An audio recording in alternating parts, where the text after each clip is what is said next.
Good morning starts right now at 620 Rip City Radio.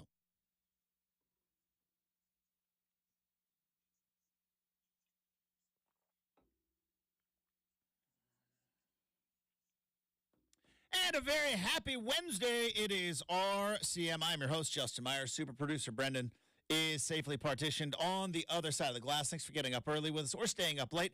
However you are rolling on this particular Wednesday. A lot of stuff to dive into on the big show today. Might dive into some college hoops, as I have always said, college hoops is the cautionary tale for college football. If it's going to happen in college football, it will have had happened in college hoops a couple of years earlier. And we're going to talk about the playoff expansion and what is going to be coming up in December. 12-team college football playoff, right? Everybody says that's the way to go. It's 12. 12 is the number. It's a dozen, right? 4 buys, home games. Think about, like, we talked about yesterday about good and bad, yin and the yang, the strikes and the gutters, the peaks and the valleys. Can I throw another one in there? Hot and cold, yes when you're no. Shout out Katy Perry. But the good and the bad of college football, and I think one of the things that should be a cautionary tale with regard to college football that they can learn from college basketball, you can't manufacture big games. If you do, it's always going to fall just a little bit flat. You can't manufacture it. The reason that Oregon and Oregon State had a rivalry game is because it is organic.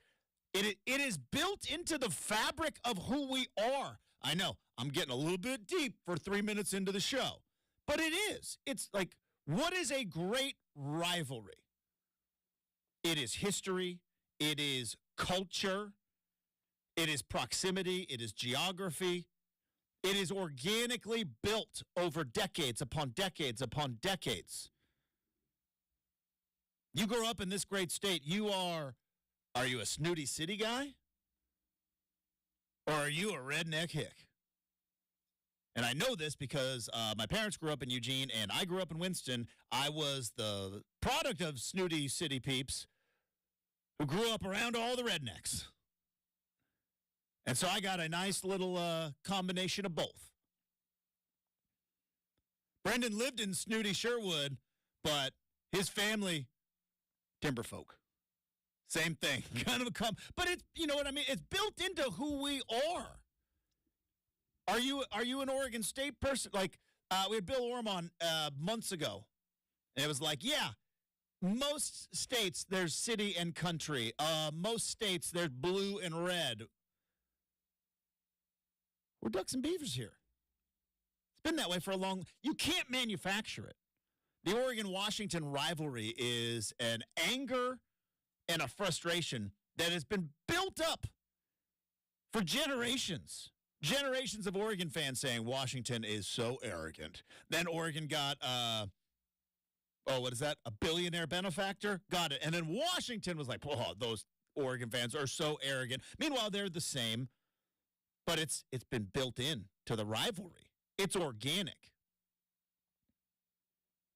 Auburn and Alabama, one team out on the plains, one team there in Tuscaloosa. Big brother, little brother. Michigan, Ohio State, the academics and the rubes. You can't manufacture those. It has to be organically grown. That's why college football has always been the best when it comes to regular season. There is, and we're losing it. We're losing it. Because the NCAA in 1979. Let's go all the way back. The NCAA in 1979 had a Final Four that featured Magic Johnson and Larry Bird, and they were like, gang, we got something here. This is, I don't know what it is, but it is something. And over the years, they're like, all right, so now the Final Four, like they created cute little names, right? Final Four, Elite Eight, Sweet 16. Create the cute little name, manufacture it, sell it, and it's great. But you know what it's done? It's eliminated the regular season in college basketball in terms of its importance, and even more so over the last couple of years, because there will be a number. There will be a number that is too much. Is 12 that number? I don't know. We're going to have to wait and see. But there will be a number that is too much. Right now in college basketball, hate to say it, 68 team, too much. At some point, you got to tell a team, no, you go home now. Fun season, but you're not elite. Pack up your gear and go home. It happens. But there's money to be made, and there's an opportunity. They could win. They could. It's always funny on the Monday, and really it's been now with social media kind of shifted to the Sunday night of Selection Sunday, where coaches are truly sitting there advocating for mediocrity. We should be in this field. Well, you lost 13 games. Where were you there? Yeah, you lost all those. And the NCAA, when they had a field of 64, and it was like, boom, that's the number. That's it. Don't mess with 64. And then another league came in, really low-level, Division I, but another league popped up, right? And they're like, well, we can't let one of the at-larges go. So they made him play in a play-in game in Dayton. Poor kids. Win their conference tournament, storm the court, do the punch our ticket. No, you don't get to play Duke in the first round and potentially, become the next, was it Maryland, Baltimore County? Never forget them. Ruined my bracket. Golden Retrievers. Best mascot maybe out there. Is it? I mean, it's a good one. One of the best, I'll say. Let me tell you, I have friends that have a golden retriever. The golden retriever people, they are all in. They are all in. I'm a pit bull guy, and I love pit bulls, and it is my campaign to advocate for the pit bull breed because they are sweet, adorable dogs. But the golden retriever people, Brenden, they are committed. And you walk by, and I'm always cautious because I do CrossFit and I diet a certain way, and I understand nobody wants to hear about it. And I play golf, and nobody wants to hear about it. And we're gonna do brackets, nobody wants to hear about it. It's like what's the joke? Like an atheist, a vegan, and a CrossFitter, like all went to dinner. It's like, how do you know? Because they wouldn't stop telling you about it. So I'm very aware of. That's pretty good. Yeah, I've heard. Trust me, as a guy who's in what a lot of people refer to as the CrossFit cult, and as it turns out now with social media, everything's a cult. Everything is. You all have your thing, but I try to be more and more aware. Do people really want to hear this? And plus, I live in a world of radio where it's like, if nobody wants to hear this, I find out about it. So with the dogs, I don't do people really care that you have a bully breed. So do I. I don't know. The golden retriever people, they are all in. There's I don't know if they got a secret handshake or there's a wink and a nod, but let me tell you, they know. They know. They're pretty dogs. I'd probably never have one though. Too big. Too big? I'm a little dog guy through and through. My dog is a whole 12 pounds, and it is utterly glorious. I grew up having Labradors, and they're great too, but I'm impartial to little dogs. Easier to take care of, Justin. The way that I see it, little dog, little baggy pickup, if you know what I mean. So a little easier to take care of. I had a thing, but I was like, again, does anybody want to hear about it? No, we're going to move on. But point being, they had to make room for the at-larges and make those two teams play in Dayton. And then, because of constant whining and complaining from mediocre coaches, who, by the way, are financially incentivized because you make the tournament, you get a bonus. Nobody talks about that, by the way. It's like, I'm advocating for my kids. Hey, NCAA tournament bonus, $125,000. That's interesting that you decided to go on every platform for the last week and a half to advocate for your team. I'm just advocating for the kids. Coach says here, you stand to make a lot of money if you make this NCAA tournament. And so coaches complained and complained and complained. Finally, they're like, okay, there are some bubble teams. Let's have them play it out. Well, we got this gym in Dayton. Let's add some bubble teams. Okay, great. And they did that. And now it feels like nobody's going to be paying attention to college basketball until, today on the show. I love college basketball. Today on the show, we're going to talk about it. Well, why?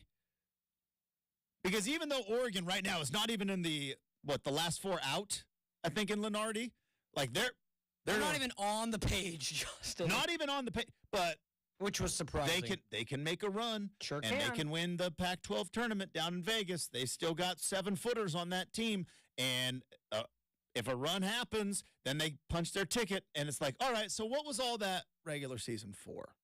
Right?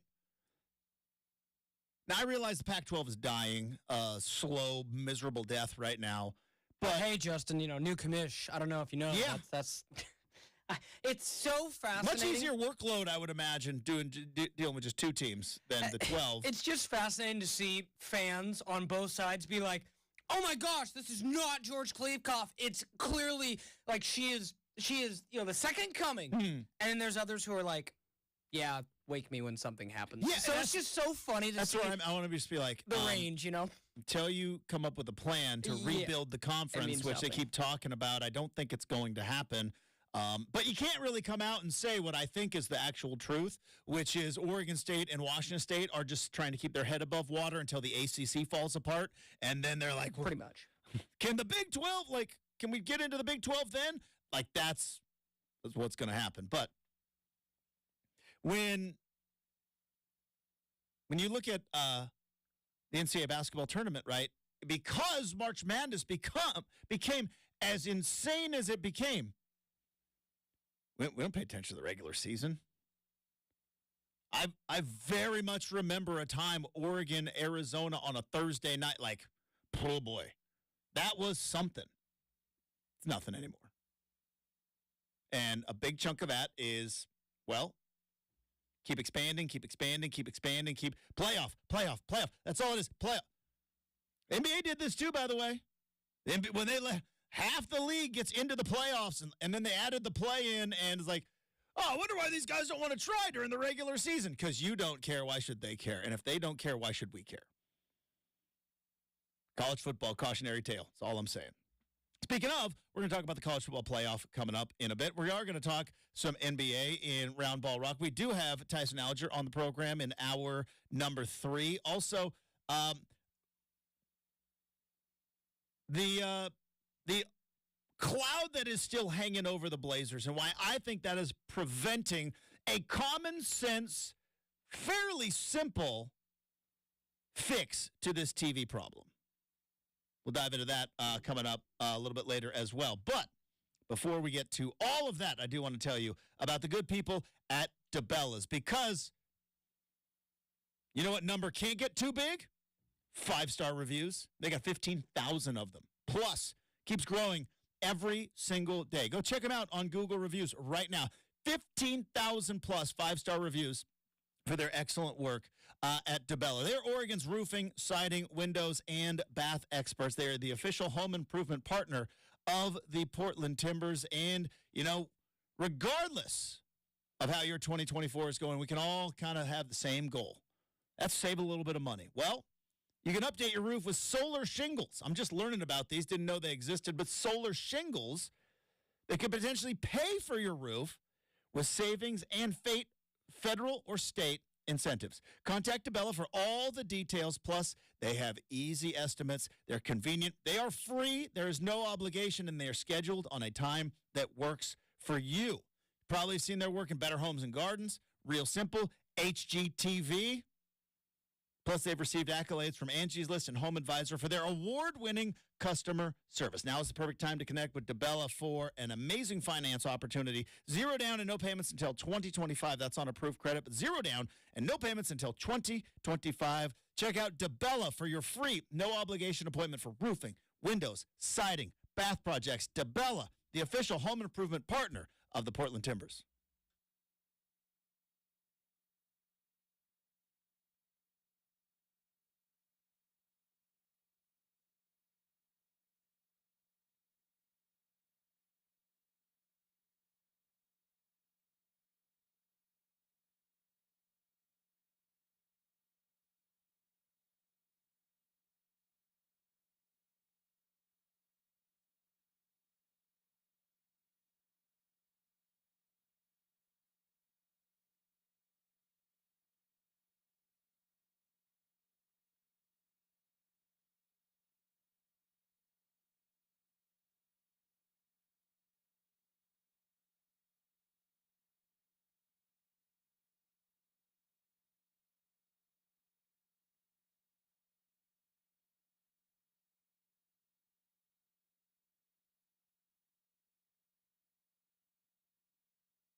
All right, it seems as though we finally have an official plan for the college football playoff moving forward. Obviously, it was going to happen. They've kind of already started to schedule the games. I think we've seen like a playoff format, but with the collapse of the Pac-12 and was it Kirk Schultz, the president of Washington State, who was, and good for him, by the way. I know there are some fans who are maybe not the most pumped about Kirk Schultz, but it's like, no, we are going to defend our position to make sure that it is financially viable.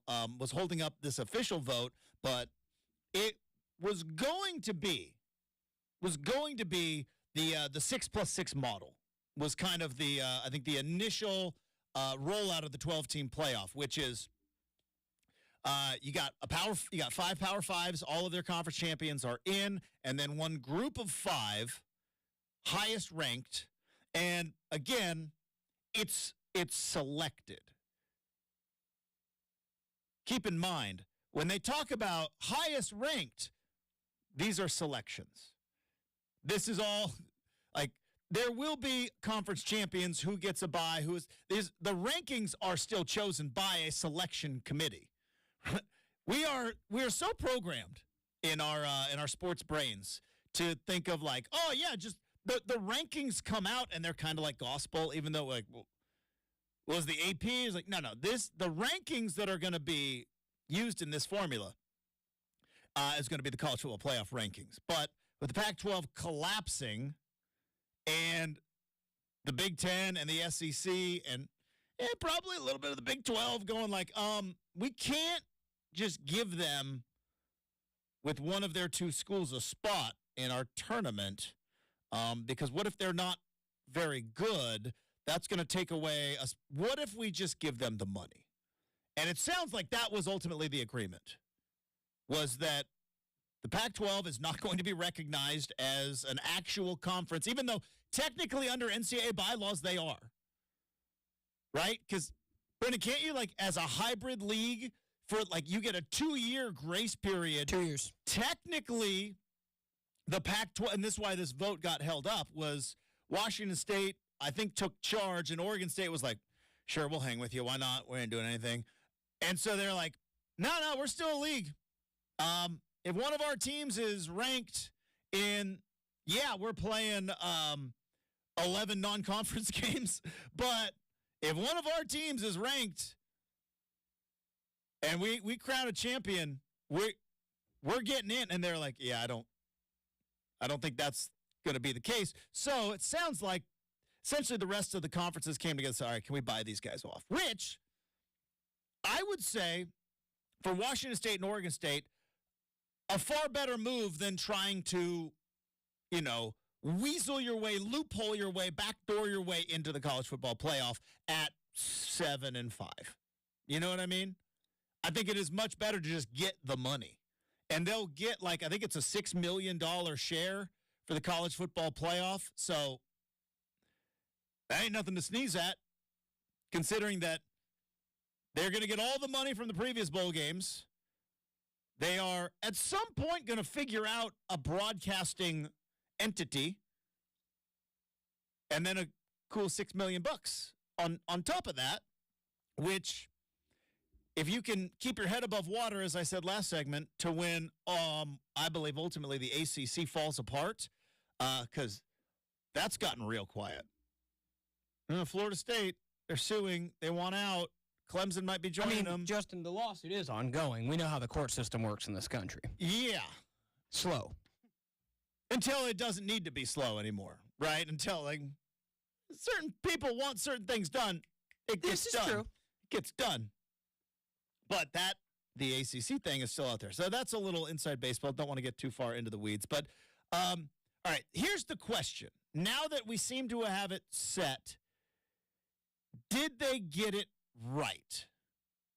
Here's what I believe the format is going to be. Is you are going to have the 5 highest ranked conference champions. Now, there's obviously 4 Power 4 teams, and then or Power 4 conferences, and then there is what is known as the Group of 5. Now, it's not really stated that the Group of 5 is a thing. So this is from ESPN. It says, in most years, the 5+7 format will assure the conference champions from the SEC, Big 10, Big 12, and ACC a spot in the playoff along with the highest-ranked Group of 5 conference champions. The college football playoff initially won't refer to the Group of 5 in its description of the format, though, because there is a chance that a champion from one of the Power 4 conferences finishes below a top-ranked champion in the American Conference USA, Mountain West, Sun Belt, or Mid-Atlantic in 2021, for example. Number 4, Cincinnati, was the American Athletic Conference champion. Pitt won the ACC. Yes, Pitt. Shout out Kenny Pickett. He's got to get better. We can't get Russell Wilson. Anyways, Pitt won the Big 12, won the ACC with 2 losses. They were number 12. In the 12-team format, the 4 highest-ranked conference champions will receive a bye. So in 2021, if this was the format, ACC champion would have been not playing or would be potentially playing a road game because Group of 5 team sneaks in. And I don't believe this is ever going to happen. If there was a time when, let's just say, Tulane is like super good and UNLV is like super good, and they like creep up there, and the ACC has like a historically bad year, or as we've seen it before, Brenden, you're old enough to remember the first Pac-12 championship game. Remember the Pac-12 championship game was at Autzen Stadium. I was there. I just remember Rick Neuheisel. Yeah, he was a lame duck coach. USC couldn't have gone, right? USC was on probation. That was such a joke. UCLA was 6-6. And I remember how funny it was, Justin, to have, just to show how vivid it is in my memory, it was like, hey, Oregon hosts. Yes. But we're going to put Pac-12 banners across, all the Oregon. It was so unique to where it's like, it's kind of a home game for Oregon, but you wouldn't know except looking at the crowd because, the video board had to be, equal and, all those weird things. So it was a home game. It was a home game, but it wasn't a home game. It was very interesting. Also, they did a lot of promotional stuff for Fox for the deal, and they were promoting a show and a movie. Anyways, but point being is, what if UCLA won that game? Looking forward, we've seen Power 5, now Power 4, conference championship games where there is one team that is unbelievable, and then there's one team that is a big old dud. We've seen it happen before. There is a scenario where you could see a Power 4 conference champion not make the playoff. It's possible. Because the way that they worded it was the 5 highest-ranked conference champions. Well, what happens if a 6-6 UCLA or I don't know, let's say 7-5 North Carolina next year upsets Clemson in the championship game? I don't know if that's how the format is with the ACC, but let's just say it works that way. And you had 2 teams in the Group of 5 that are undefeated. You could see a little bit of chaos happening, but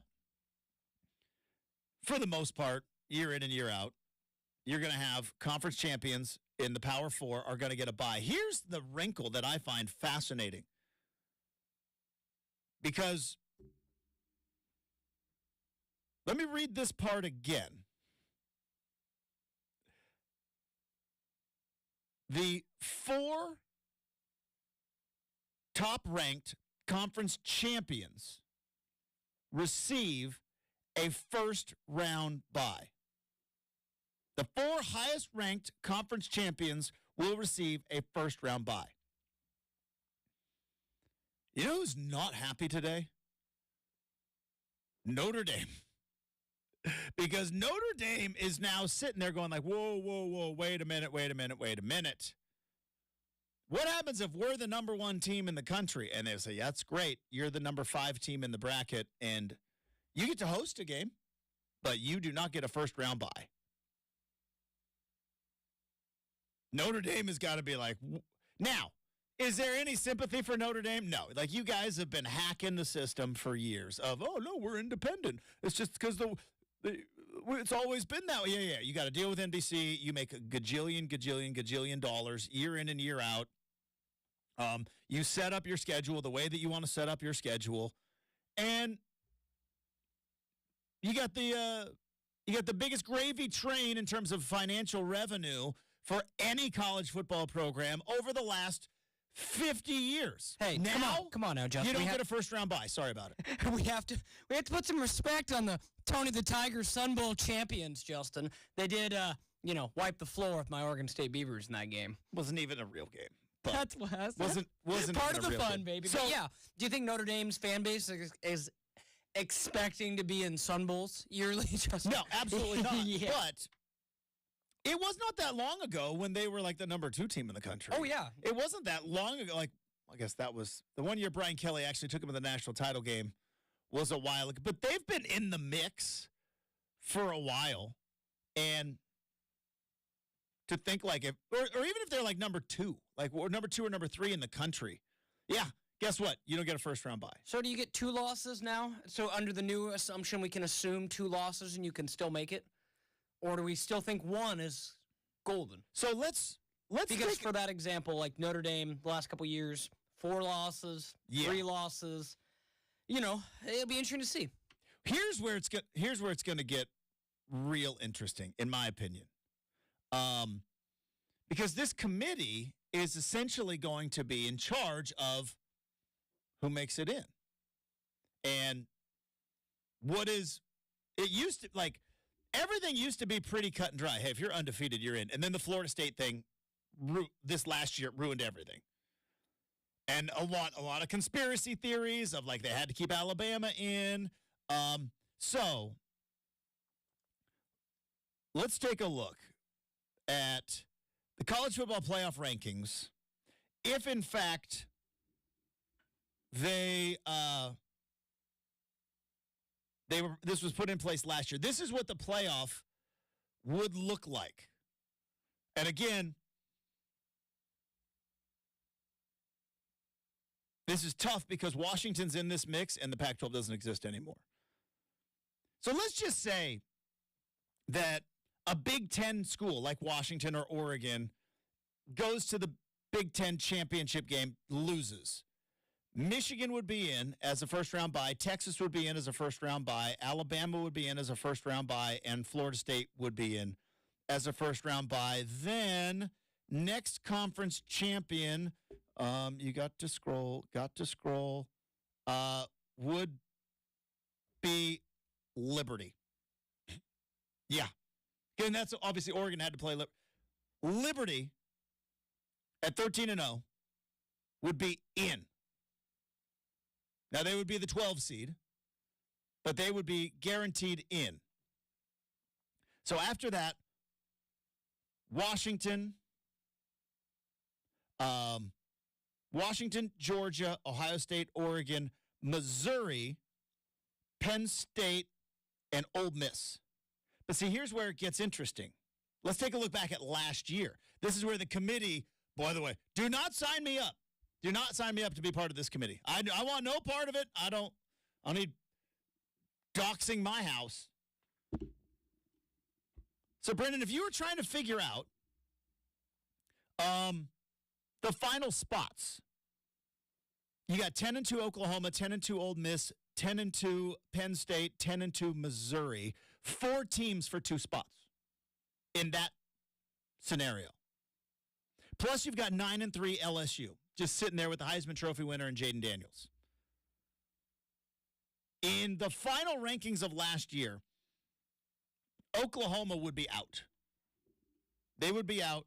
So would, I believe, and LSU would be out. I think it's safe to say that if you have more than 2 losses, you don't have a case. 2 losses might be the new 1 loss. 1 loss. Yeah. And 3 losses might be the new 2 losses, as weird as it gets. But again, here's what I'm wondering.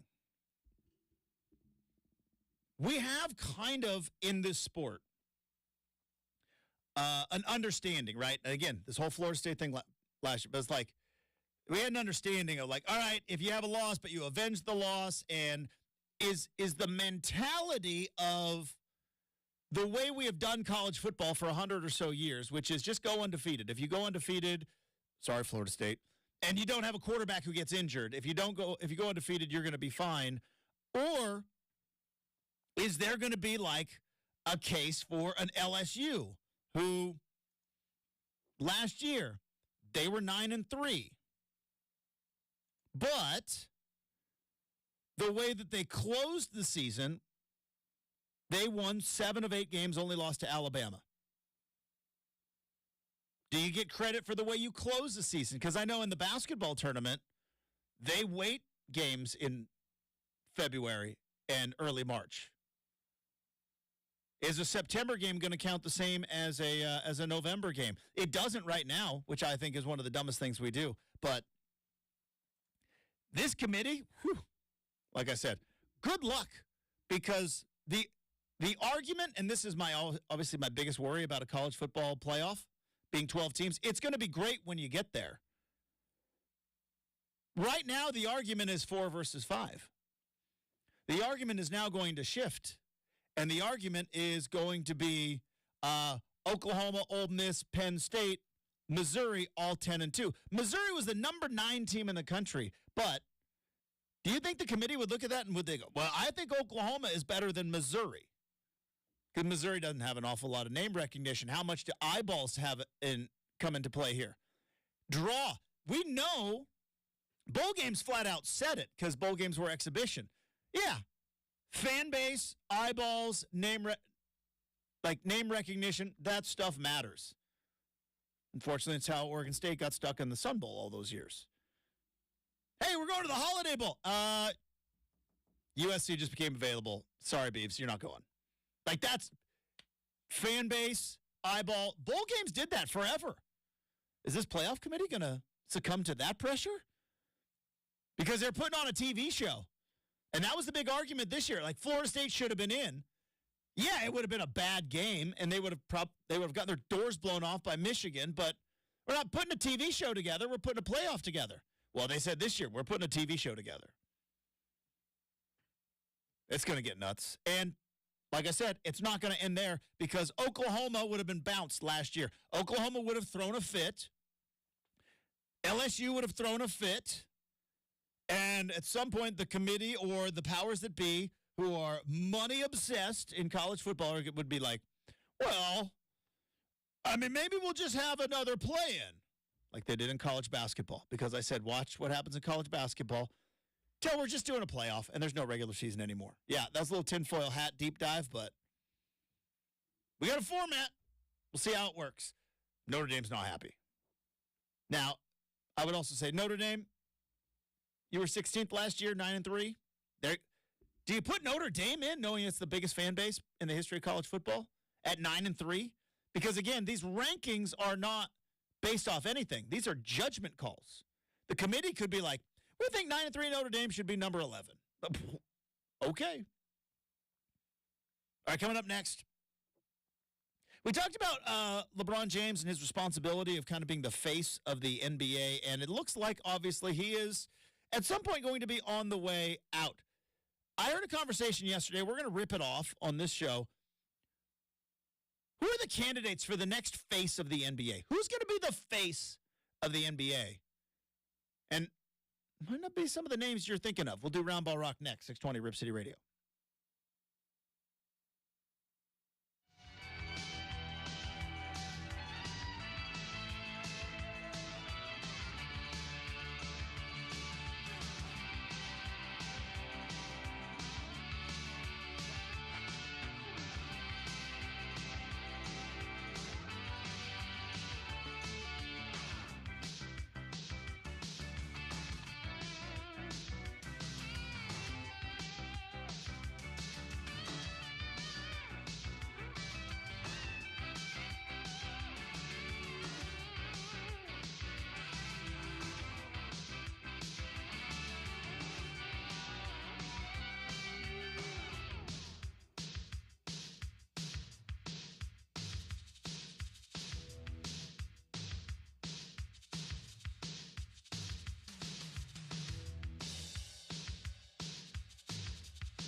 right, time to wrap up hour number 1.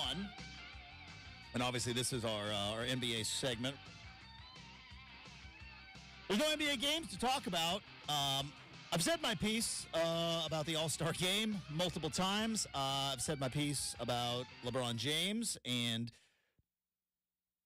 kind of the very interesting way he do-si-does around the truth. But I was thinking about this. I think it was Doug Gottlieb put it on, or maybe it was J.J. Redick on it. But by the way, J.J. Redick was on a heater yesterday. He was hammering Doc Rivers. He was going after everybody. But there was like discussion about like the face of the league, right? And LeBron James still the face of the NBA. And the face of the league in the NBA, it's kind of like being the president. Your successes get massively elevated. Your failures and shortcomings are overblown. And there's just going to be a certain sect of people that are going to not like you, and there's going to be a certain sect of people who are going to worship you. But LeBron James, even though he's never been my favorite player, he's been the face of the league for like, what, 15 years? We talked about this yesterday. It was him and Steph for a while, but I still think it was more LeBron James. Who's going to be next? I have some thoughts. I have some categories. But before we do all that, our good friend John Tesh has got a hit, Round Ball Rock. All right.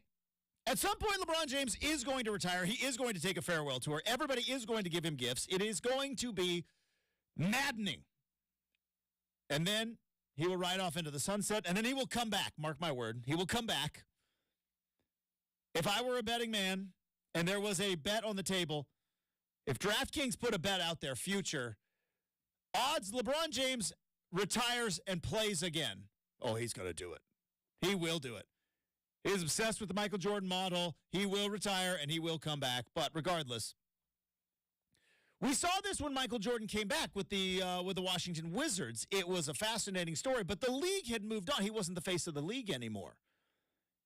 He was still putting in 20 and 10, don't get me wrong, but he was a chubbier, jump-shooting version of Air Jordan. He wasn't the same guy. He wasn't the face of the league anymore. By my count, and Brenden, tell me if I'm missing anybody, face of the league, which is a made-up title. You're not elected. You're kind of anointed. Magic and Bird. Magic and Bird. Then Jordan. Then an interesting kind of, I would say, Shaq. Shaq, when he went to L.A., late 90s, and then Jordan ultimately retired again, I think it was Shaq. Then Kobe. Then LeBron. Steph had a moment in there. Is there anybody else I am missing? Look, Tim Duncan was at one point the best player in the league, but to be the face of the league, you got to be kind of out there. You know Nobody what I mean? else. There's nobody else. So and it's been LeBron for the last, and Steph Curry for a bit. Who's going to be next? Question. Can a foreign-born player be the face of the league in America? Because right now the candidates, Giannis is right there. Jokic is not. Jokic doesn't care enough about being the face of the league. He won the championship. Oh, no, I can't do the parade. I have to go home to my horses, right? Yeah, he'd rather just hang out with his horses. Yeah. He's like, Which respect, not going to lie. Face of the league does not mean best player. I mean, Justin, what a flex. Because Jokic is the best player. LeBron's still face of the league. I mean, yes, I agree. Real quick, what a flex. Literally I was kind of annoyed by it. You just I won a championship for a city that's never won a basketball championship. Like, I complaining. Yeah, like everyone has an opinion right now. I believe if you were going to ask me who the best basketball player in the world is, I think it's Nikola Jokic. The fact that he's like, yeah, I won a championship. I'm good with America. I'm going back to the Serbs. I mean, he's just but he's not the face of the league. No, it's still LeBron. Because he's not aesthetically the basketball player that we all love to watch. Well, they're also it's a marketing thing, and it's the zeitgeist as they called it, right? And now it's like social media. You're curating all that kind of stuff. Who's going to be the next face of the league? LeBron and Steph. And now Steph may be a jump shooter for the foreseeable future, but in terms of being the best player on championship teams, I don't see that happening for Steph anytime further. Who's going to be next? Because here's the other thing.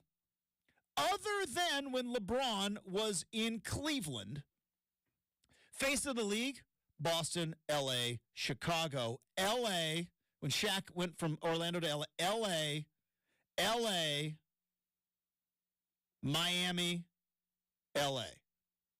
Massive markets. Massive markets. Who's going to be the next guy? If you had to put your candidate up, one, can it be a foreign-born player? I think it can. If for the sake of but it's going to be tough. Sake of argument, let's not and just stick with. So it's got to be America. Stick with America. Okay. Stick. Does America. Canada count? Nope. We're sticking with America. So Shea, he's out in this example. America. No. Yeah, love it. If you were to ask me right now who I think could be the face of this league in a few years, I think Anthony Edwards. See, here's what I thought about him, but here's why I wonder, like. Let me throw in one more. A little too kooky. Yeah, a little too kooky and quirky. Maybe. Need a serious. Him, Tyrese Maxey, I think could be in that mix for how young he is. And, oh gosh, help me out here. I'm pretty sure he has dual. Paolo is American-born, right? Yeah, he's from Seattle. Yeah. He's okay. from Seattle. So I throw in a guy like Paolo. It's going to be somebody. Paolo's that's a very good pull. Yeah, I think Paolo Banchero might be. What about Jason Tatum? Oh, I love Jason Tatum. So Jason Tatum came out and was like, I'm the best player in the league. He said that yesterday or 2 days ago, and I don't necessarily disagree with him. Jokic, I think, is still maybe the best player, but like. Yeah, forget about Tatum because Boston's just so flipping good. But yes, I would. Tatum is another guy that I would definitely throw in that mix. Does he have the charisma? That's the thing. To be the face of the league, you got to have a charisma, and it's an X. Maybe we'll continue this on the other side. We've got hour number 2 coming up. We do have a make or miss. We got stuff I saw on the internet. That's coming up as well on 620 Rip City Radio.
little glitchy in the second hour of the program, but no problems. We move on and move forward.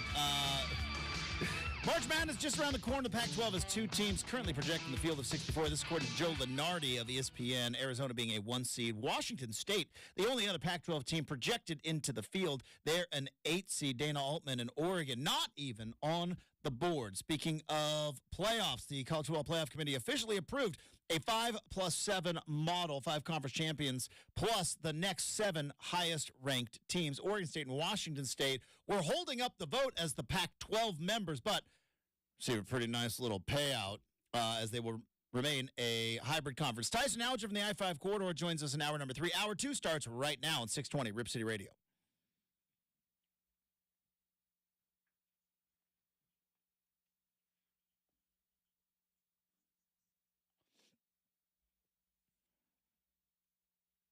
Every once in a while, technology likes to throw a little curveball at us, doesn't it? That was not my fault. I'm not saying it was. I blame the 7 computers you got over there. That's why I don't touch the buttons. Right there. Say, hey, Justin, can you touch the button? I mean, I will, but it's not a good idea. All right. Welcome back to Rip City Mornings, everybody. Hopefully you're having a fantastic Wednesday. We're having a good time. We're going to have Make or Miss coming up in a bit. We will continue our probationary segment, which is stuff I saw on the internet.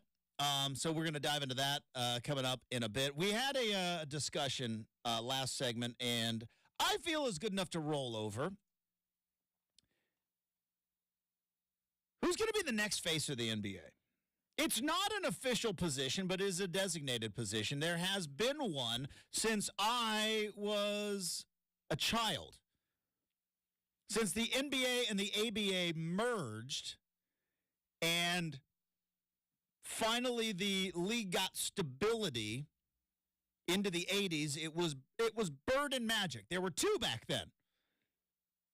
The faces of the league were Bird and Magic. They played in the finals nearly every single year there in the decade of the 80s. Not always against each other, but you could mark your calendar. Come June, Larry Bird or Magic Johnson, one of those 2 dudes was going to be playing in the NBA Finals, and they were on commercials. Obviously, Magic Johnson, like Larry Bird was there. Magic Johnson was kind of the face of the league. He was Showtime. He was everywhere. Then the 90s came along, and obviously there was a time when Jordan was an enigma, right? He was a scoring machine, but but this is still Magic and Larry's league. Jordan can't get past the Pistons. He's a ball hog. And while Air Jordans would ultimately lead to the marketability of Michael Jordan, it wasn't really until the 90s and Barcelona Olympics and the Dream Team, and it was like, all right, this is Jordan's league now. Michael Jordan's now the face of the league, and no one was ever more popular in the league. No one was ever more popular in the league than Michael Jordan was in 1991 and 1992. I firmly believe that. I remember the part of The Last Dance that, and going back to your point, that was so interesting is when they obviously went to Paris for that pregame or that preseason game, and you just saw, and they're just like crowds of people, like just like he was the Pope kind of a thing. And I'm asking you, Justin, right now, I don't think there's one person in the NBA who draws that kind of crowd. Maybe Steph. I don't know if LeBron does. I mean, it's... In Paris? Right. It's unique. Like, maybe Giannis. Giannis might, because it's in Europe. But you know what I mean? I mentioned it once or twice. I went to Greece a couple years ago, right when the Bucks were on their run. Like, Giannis was everywhere. Top 5 spot, right? Santorini. Unbelievable. Anyways, don't have time to talk about that. But Giannis was everywhere. He was everywhere. Now, he was from Greece, and I was in Greece. He was everywhere. But it's a different time. Back then, without internet, you had cable TV, magazines, like that, newspapers, word of mouth. That was pop culture. And Jordan was at its peak. So we have determined the faces of the league in the NBA has been Magic, Bird, Jordan, Shaq, Kobe, LeBron, and there was a Kobe LeBron kind of hybrid years there. Steph LeBron kind of hybrid years, and now I believe it's still LeBron's league. He's still the face of the league. When he says stuff, when he, like, we joke about it, like, oh, I'm 50. When LeBron says stuff, it matters. Last year, when LeBron James and the Lakers got swept out of the first round, or excuse me, out of the Western Conference Finals, not even being able to compete against the Denver Nuggets. And the Nuggets, for the first time ever as a franchise, were going to the NBA Finals. LeBron said, I might retire. And everybody's like, what? LeBron might retire. He's been the face of the league. Who's going to be next is the question that I had. It's a fascinating time in the world of basketball because arguably the best basketball player is Nikola Jokic. I don't think he quite has the charisma to carry the water for the league. And again, it's an anointed position. It is not elected. It's anointed. It's not Jokic. If they're like, could it be Luka? Could Luka Doncic be? I don't know. The way he plays, the way the league is going. And I'm just looking at all-stars right now because clearly it has to be somebody good enough to make the all-star team. Embiid, I don't think so. Other than Shaq, it's never really been a big man position. You know what I mean? Now, that might be changing because obviously 7-footers are playing a little bit different basketball now. But you look at the Western Conference All-Stars, Jokic, no. Durant, too old. Luka, again, I don't know if you can have a foreign-born player become the face of the league. It's not a criticism. I think it's an observation. Shai Gilgeous-Alexander, here's the thing about Shai Gilgeous-Alexander, Anthony Edwards. Those two guys, maybe the two best young players in the league right now. Not in major markets. Because, again, you go back to, other than when LeBron was in Cleveland, where have the faces of the league played? Boston, L.A., Chicago, L.A., Miami, Cleveland, L.A., San Francisco. Pretty big markets. Pretty big numbers there, pretty big markets, and I know that the internet is shrinking and markets aren't as big, as important as they used to be. Looking at Milwaukee, looking at Toronto, right? But still matters. Could a guy like Shai Gilgeous-Alexander, who I think is the best young player in the league, some may say it's Anthony Edwards, I'm not going to argue with that, but those two dudes, they're at a different level than I think the rest of their... Even Tyrese Halliburton, who's good, but, like, again, plays in Indiana. Could that, like... Devin Booker? No. Steph? No. Anthony Davis? No. Any of the Clippers? No. I think the NBA world understands who Paul George, Kawhi Leonard, and James Harden are. We all agree they are good. We don't really like the way they play all that much, though. That's the other thing. You got to like the way they play the game of basketball. And we just talked about it, how many days, about how the All-Star game just became a three-point shooting contest, a shoot-around. It was hard to watch. We love the way Magic and Bird played the game. We love the way Jordan played even if you hated Jordan, even if you were a die-hard, pinwheel heart Blazer fan, you had to respect the way Jordan played the game. It's the same reason with Kobe. And I complain about LeBron James all the time, but when LeBron James is playing, he's fun to watch. You can't deny it. He's fun to watch. Karl Anthony Towns, no. Giannis is interesting. Giannis is young enough. He has seemingly the charisma, although the more and more Giannis starts firing coaches and getting a little irritated and kind of pulling off the LeBron model, like, I don't know how much more popular he is going to be able to get. You know, his own point guard doesn't even put him on his all-time starting five. That was the whole thing, wasn't it? So we might be talking about that in Make or Miss. That might be coming. Dame, what are you doing, dude? Just saying, he's your own teammate. He put bro. himself on it, though. Like, come on, bro. I don't think the Dame Milwaukee thing is working all that well. Neither do I. And I'm loving it. It's hard to feel bad for a guy making like a gajillion, $50 million a year, right? And it's hard to feel bad for a guy in Dame who kind of made his own bed by requesting a trade. But also, when you look at what the Blazers are, it's hard to, the whole situation is messy. But like, boy, if I could get 5 minutes of Truth Table, like, did you ever see the movie Liar Liar? If I could get 5 minutes of Damian Lillard, Liar Liar style, like Jim Carrey and Liar Liar, boy, I would. I get the sense it's not going well. So do you think I don't think it is working out well. A little prelude to make or miss. Do you think right now, like just say, because we liked him back then, Will Smith and the genie pops out of the bottle, Justin, and well, actually, you know what? I'll take that back. Robin Williams pops out of the genie. He's my genie. He's everybody's genie. Exactly. So, again, I apologize. Robin Williams pops R.I.P. gone too soon. And goes, Dame and the Blazers on two hands. Would you both like to undo this?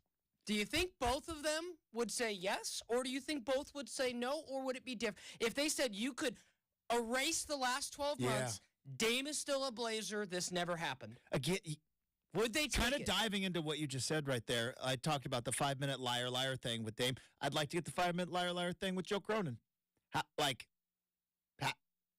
Looking back, how do you feel like it's going? I don't. And it's tough. It's tough to have these conversations because I think as Blazer fans, which I am one, Brenden, you are one, right? I'm not ever going to hide my fandom. I want this team to win, but it's. I had a friend who got in financially on the Facebook IPO. I bet that was nice. Not the original, though when they went public. Oh, got you. Yeah. Still probably doing very well. I don't, but it took a dive at first. And Facebook, and then Facebook took some hits. You know what I mean? Sure. From, censorship and the metaverse and all that stuff. And Zuckerberg sitting there on his little poop, but it feels like that's kind of how Blazer fans, if we weather this storm, I still think this can work. This is the tough part. This is where everybody's jumping off right now, 49% of you. If we weather this storm, but yeah, boy, I don't get the sense. I thought it was interesting, and maybe it was, and I kind of chalked it up for just emotion and nostalgia, but the fact that Dame was talking so openly as a member of the Milwaukee Bucks of I'm going to play for Portland again one day. It's that doesn't sound like you're 100% bought in on Milwaukee. And I thought that was very fascinating. And like I said, I chalked it up to maybe a guy just coming home, all the feels, right? Every once in a while, I go back to Winston, I go, man, I'm never going back there again. I'm never going to live there again. But so I thought that, but the fact that he's on the Bucks talking about, I'm going to play here one more time again. Okay. Yeah, I think a big part of that, Justin, is when we strip it back and realize, did he really want to go to Milwaukee? We don't know because he wanted to go to Miami, and then when that was out, he's we all know, was yeah, I'm planning on coming to training camp. It's Blazers. So when you consider that, it's he was okay, Giannis, a ring, it's way more obtainable than it was in Portland. Who did he put on instead of Giannis? Jokic? It was Bam. He used Bam Adebayo. What a surprise! Miami Heat, Bam Adebayo. Wow. Shocking. All right, coming up next, we got Make or Miss. That may potentially come up. We got stuff I saw on the internet. Plus, we got Tyson Alger in hour number 3. That's all coming up here on 620 Rip City Radio.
once in a while, like, I think to myself, man, the house music thing, I get it.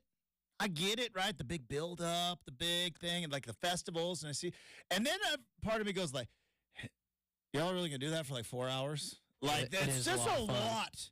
It is a lot of fun. I can see it fun for 15 minutes. And, like, 15 minutes, and it's like, all right, I need a seat. Yeah. And I need space away from you weirdos. Now, like, that artist in one of the clubs in Vegas with some Red Bull vodka, that's 3-4 hours of fun. That sounds like a nightmare to me. It sounds like an utter... It's been a minute. I need to get back. Nightmare to me. Did you see, like, your spot, XS? That was where Taylor and Travis were. I mean, and the whole rest of the Kansas City Chiefs, and also Jason Kelsey with his Lucha Libre Chiefs mask on. It is the best. That was club. up at XS. That's the best club in Vegas by far. It is literally every time I go there, I feel like, am I allowed to be here? Is that okay? Okay, let me ask you this. In all seriousness, because I go to Vegas every year because my wife loves Vegas. She loves it. Not really. It's not. I don't mind it. It's great. I do a lot of day drinking. You know me. It's also, different strokes, man. It's also really fun to, like, get up because I get up at 7:30 even in Vegas, and then I have to walk down to the lobby because they don't have coffee machines in the room. And then I see the degenerates that are still there playing blackjack that have clearly been there all night. It's a fun little trek for me. And if I'm getting too personal, Brenden, please feel free to be like, Myers, pump your brakes a little bit. But nope, not at all. I've stayed at the Wynn. I have, again, this is my wife's success that I am piggybacking off of. Wynn's a pretty expensive place. Oh, it is.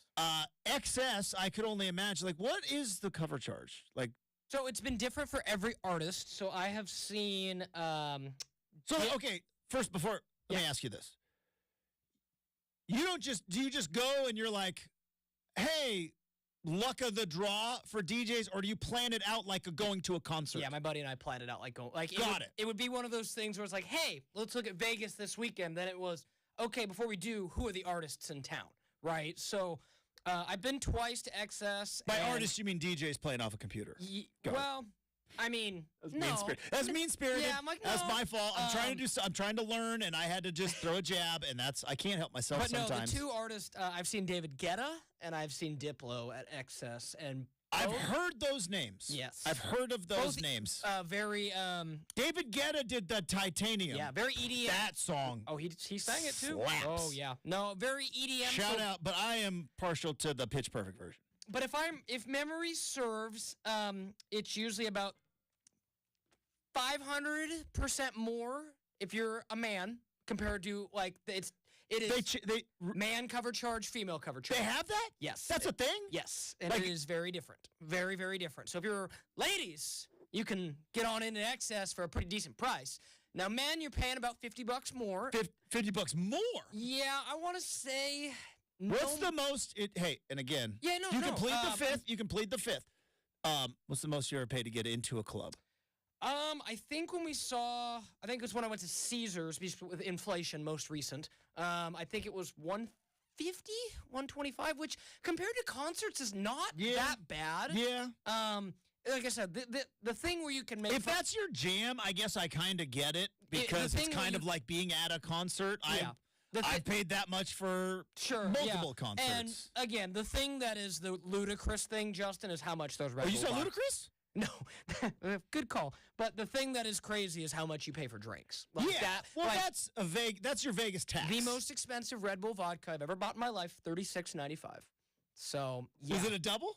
Yes. Okay, it was a double. So it was a double, but $36, man. I had like 2 of those, and I'm like, I'm out. That's the cost of the ticket. So yeah, no, that's your Vegas tax, right? Yeah. It's like you go to Vegas, and it's like I don't gamble, and like they're gonna get me on the drinks though, and it's like.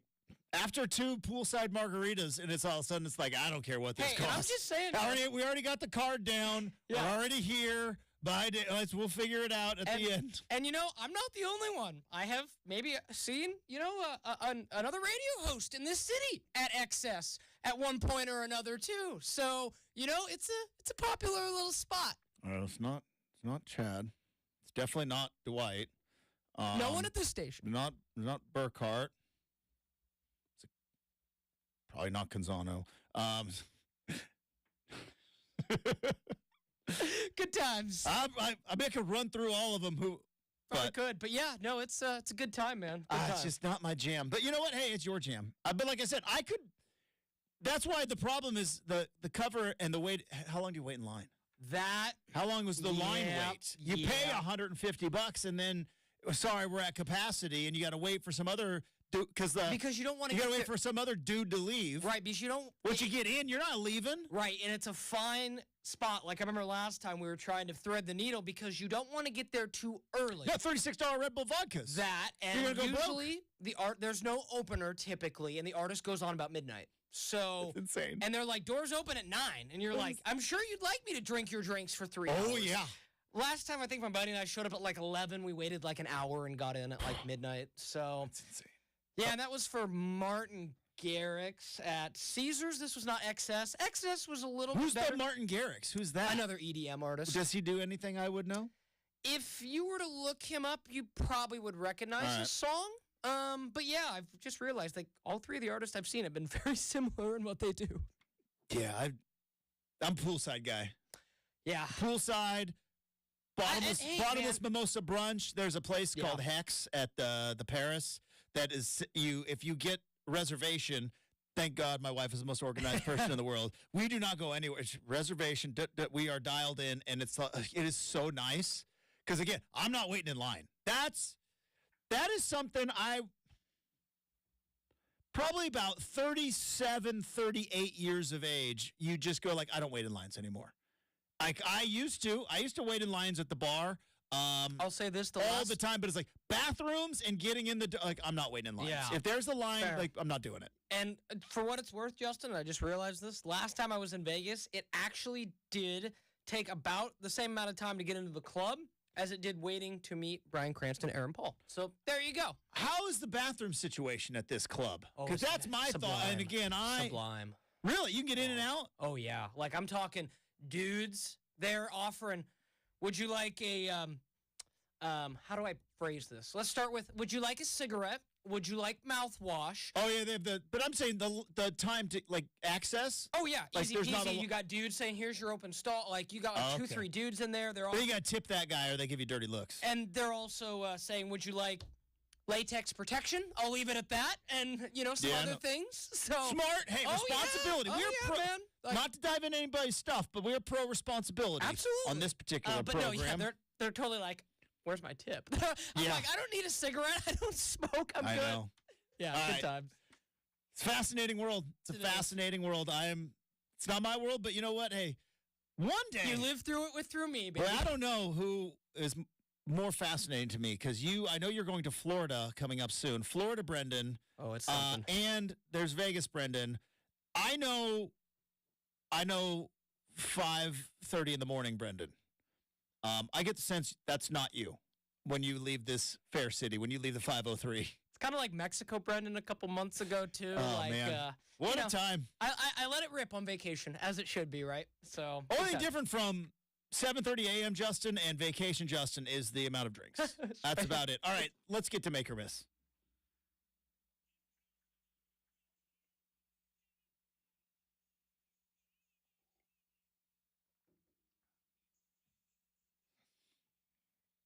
I'm trying to think if there is anything I would be willing to wait an hour in line for. I remember the last time I waited in line for something kind of long. Other than your XS or Caesars. Yeah, what's the club? Again, I haven't been to. I think that was when I last went to Vegas. I think that was spring of 20. But that's how they get you though, because I saw when I stayed at the Wynn, you buy the tickets, and so now you're already down 150. Yeah, you might as well stand in the line. Because you're pot committed at that point. Yeah. All right. What do we got? Yeah, let's go ahead and open up Make or Miss today. I teased it last segment. We got to get into this to start. Dame, you forgot your Hall of Fame teammate. All right, so help me out here. Dame was asked, was this on a podcast? Was this part of the All-Star weekend? Just part of All-Star Weekend. Just somebody was running around going like, give me your all-time starting five. And is he talking... Of current NBA players. Current NBA players. Yep, so he goes himself. Boom. And Steph. There you go. That's a really bad defensive backcourt. They're going to score a lot of points. Yeah, you guys aren't stopping nobody. They might put up $150 a night. Okay. They're going to score more than you paid cover charge at excess. It's true. At the three. The $150 a night, but I see what he's doing there. Yeah, okay. So at the three, LeBron James. I agree with that one. KD at the four. Okay. No defense going to be tough. And Bam Adebayo. And he goes Bam Bam over Giannis and Jokic and Embiid. Yeah, it's Bam that's the problem for me. Dame, I know you've got a love affair for Bam Adebayo. We all knew because that's why you wanted to go there. It wasn't so much a love affair for Jimmy. Yeah, it's Bam Adebayo. It's Bam. He loves Bam. They've been tight for a long time. But do you think that goes all the way back to drafting Zach Collins and not drafting Bam Adebayo? Do you think there was something there? That's... You talk about the butterfly effect. If you had Bam right now, Dame's probably still here. Now, I would imagine most players, like, they don't, I'm talking about like Giannis here, they don't care. Some guys probably a little bit sensitive, but I think most players are like, what are you talking? He was just asked. He put together a top five. He probably was in his head thinking like, well, I'm not going to put my own teammates. I'm already on that team. I'm thinking of guys out there in the league. But us, on the outside looking in, going like, is that something? I can't imagine, because here's the thing. I don't know Damian Lillard. Like I said, I've interviewed him a handful of times, but I don't know him. But he never came across as the, like LeBron tweets out the hourglass because he's trying to be a little passive-aggressive, and like, is there always a deeper meaning? And LeBron's got the New York Knicks towel on. Is that why would he have a towel on during an interview? You can easily take it off. Like, that's LeBron's game, which is, or now we do the, have you seen the Justin Fields thing? He unfollowed the Bears on Instagram and like the Kyler Murray thing. Like that, Dame's never been that guy. You know what I mean? So I don't see him as like, I'm going to prove a point here by not putting Giannis. I think it was probably just, I'm already on Giannis's team. So that's like, but there is something like, you didn't put Giannis on there? So, well, that's you play with him. You see him I just look at, again, I'm not going to discount Bam. I think he's a great player, and I would have loved to have him on this team. But when you look at it objectively, Justin, Bam is 20-10. Okay? I know. Jokic 20, 12, and 9. Embiid 35. All right, let me try to explain it away. I've had this happen before. I have a friend, a dear friend, who loves to throw out, this is the top 5 chicken fried steak I've ever had in my life. You know what I mean? He just does that with everything.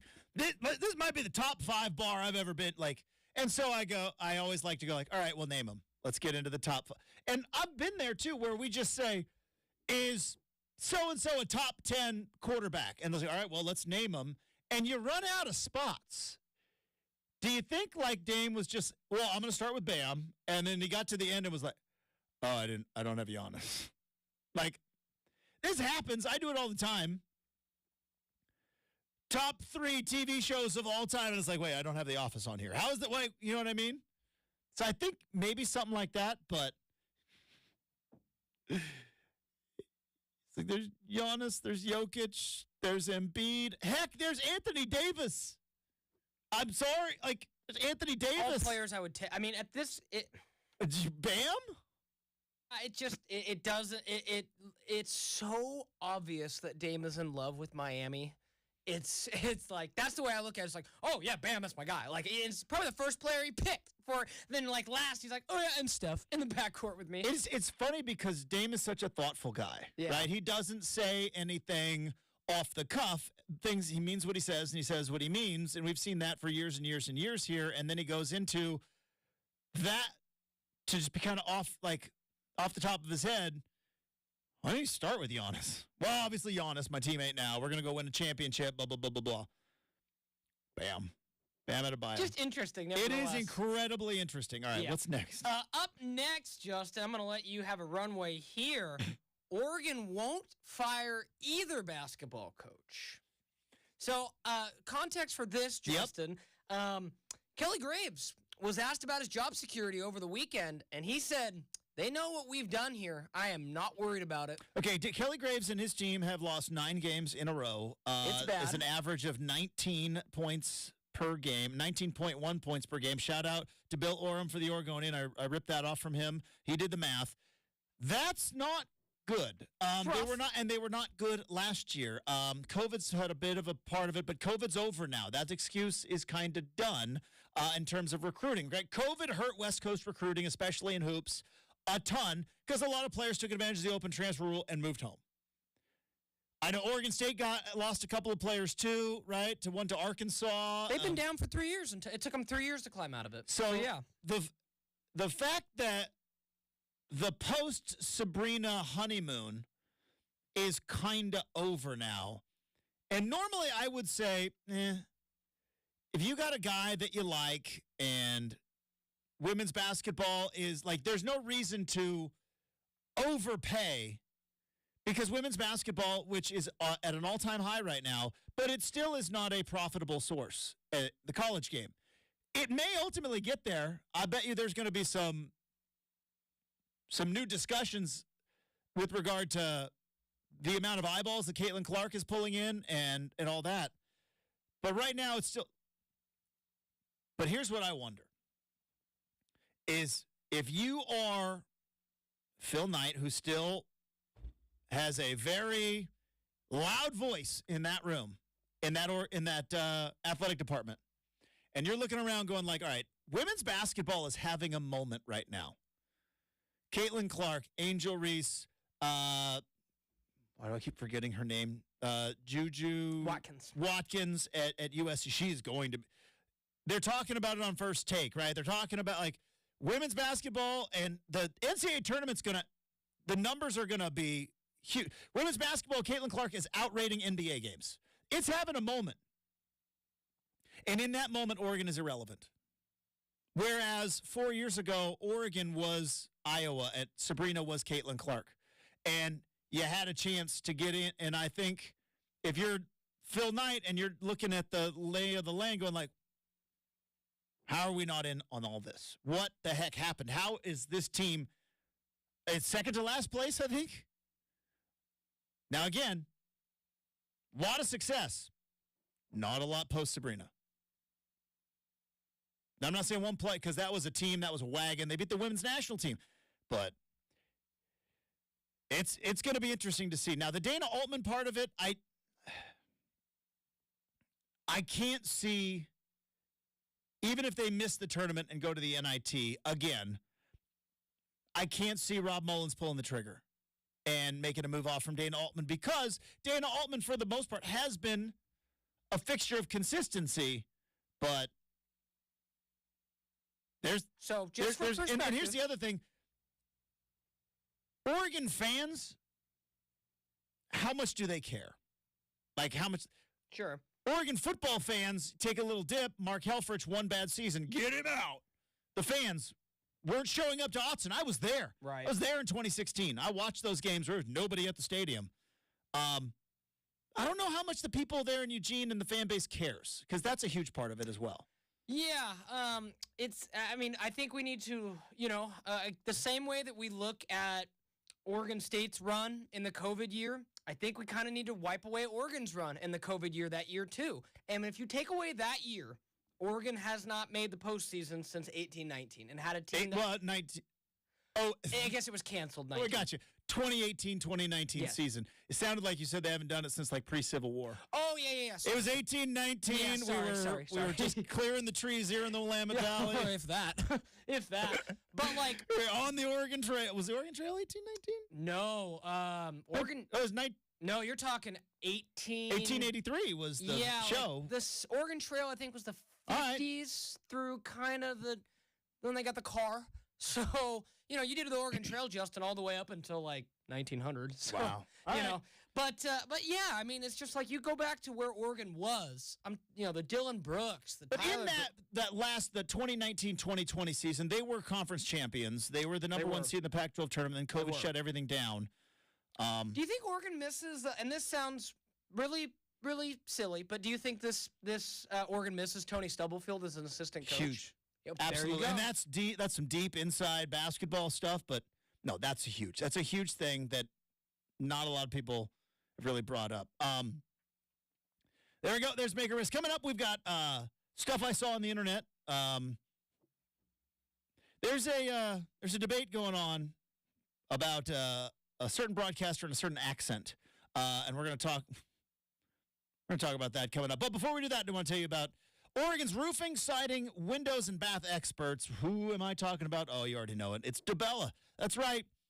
15,000 five-star reviews, and you've seen their work on Better Homes and Gardens. Real simple, HGTV, plus they have award-winning customer service with accolades from Angie's List and Home Advisor. If you want to upgrade your roofing, your siding, your windows, your bathroom, renovations, all sorts of home improvement, DeBella is where you need to go because, well, one, it just looks better. Two, it can make your home energy efficient. By updating your roof with solar shingles, you could potentially pay for that roof with savings to your energy bill. Plus, you could maybe receive federal or state incentives. DeBella has all the detail. Contact them for an easy estimate that is convenient, free, and scheduled on your time. Plus, now is the perfect time to connect with DeBella because free, zero down and no payments until 2025. That is an amazing finance opportunity. On approved credit, zero down and no payments until 2025. Check out DeBella, DABELLA, for a free, no obligation appointment for roofing, windows, siding, bath renovations. DeBella, they are the official home improvement partner of the Portland Timbers.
As a coach, I say, bitch, stay in this ballgame. Stay excited. As a coach, I say, bitch, stay in this ballgame. Stay excited. Stay enthusiastic. Pull your team through. I don't care if the officials are telling you to sit down. As a coach, I say,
All right, time to wrap up hour number 2.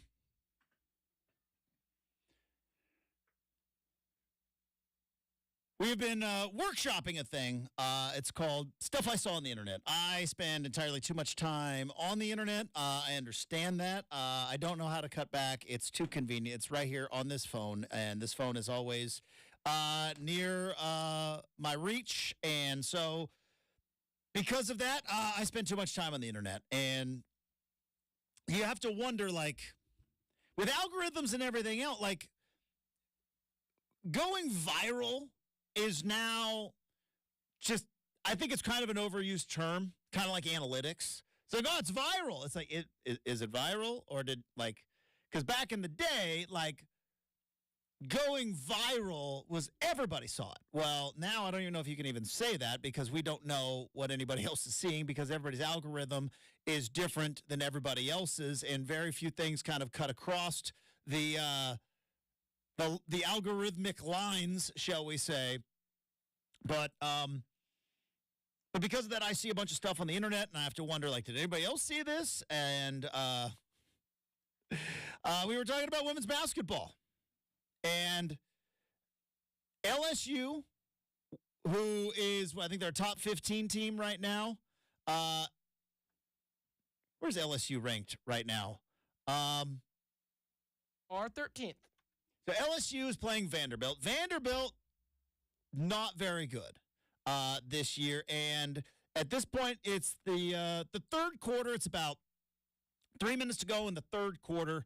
And apparently in the game between LSU and Vanderbilt, the officials were telling the LSU bench to sit down.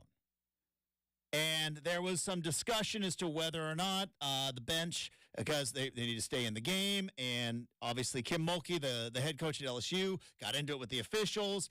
And then one of the broadcasters, and I believe this is on ESPN, I think this is on the SEC network.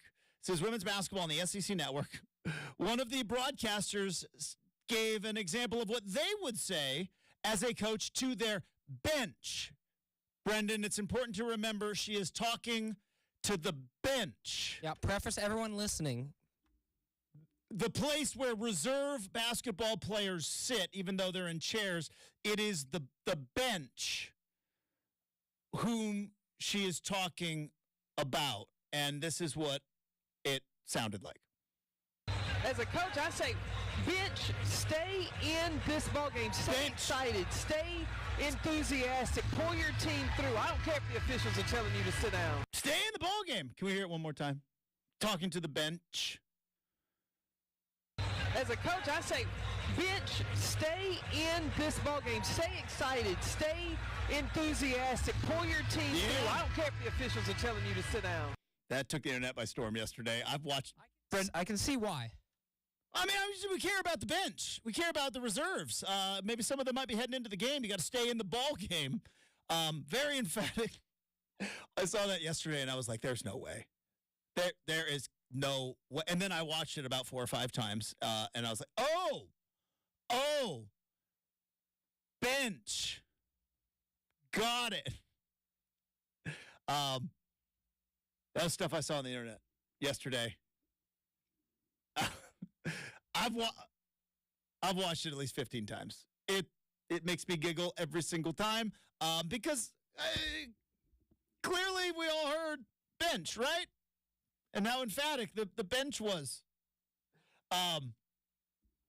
Quick story. You want to do, I got 90 seconds? Quick little story time with Uncle Justin. When I was working in Seattle and I was doing Mariners pre- and post-game coverage, and in the post-game show, thank goodness it was in the post-game show, after the game, and the Mariners stunk that year. I did the pre- and post-game show. So I'm doing a post-game show. This team stinks. They're just trying to end the season. So at the end of the game, Brenden, we put together there's a segment. You know, I come in after the broadcast, say, hey, tough loss for the Mariners tonight, blah, blah, blah. Coming up, we'll hear from Lloyd McClendon. He got fired. And we'll hear from, and we would run the highlights. And so after the highlights, now I am a broadcaster, but I've never done highlights like they do on Sports Center. So I'm trying to do my best, Kenny Mayne, because this is a terrible team, and I'm trying to just get and so we'd run the highlights, and then and Rick Riz would do we play like the scoring play.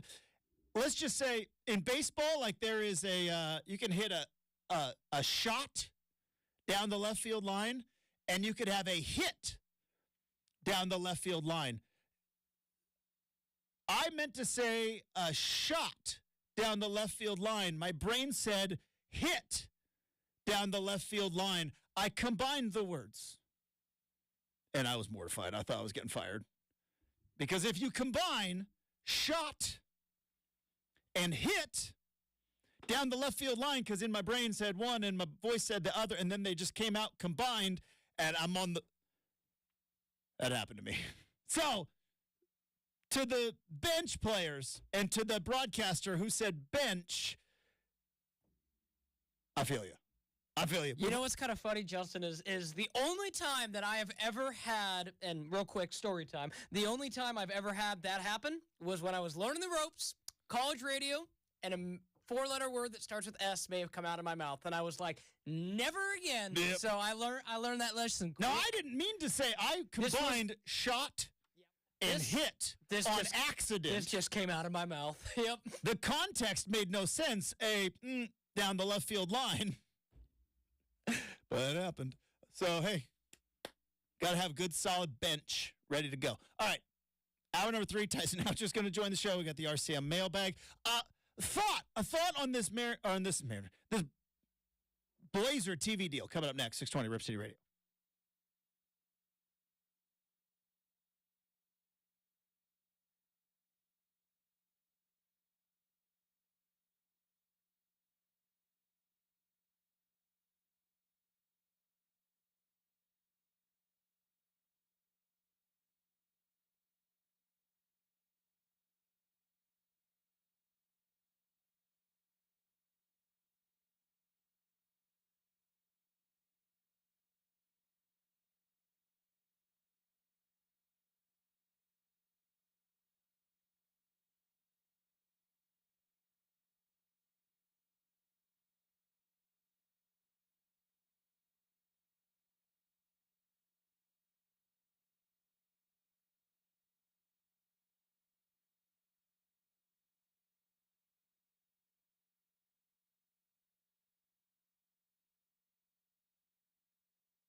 It is 8 a.m. on a Wednesday morning. Justin Myers with you. March Madness is just around the corner. The latest bracketology from Joe Lenardi has just two Pac-12 teams currently projected in the field of 64. Arizona will likely be a 1 seed. They're a wagon. And Washington State, who currently sits in second place in the Pac-12, even though judging by the attendance, you wouldn't know. They are projected to be an 8 seed. Oregon, under Dana Altman, not even on the board. That discussion may come up in hour number 3. Speaking of college sports and a postseason format, the College Football Playoff Committee officially approves the 5+7 playoff model. 5 conference champions will receive automatic berths to the College Football Playoff.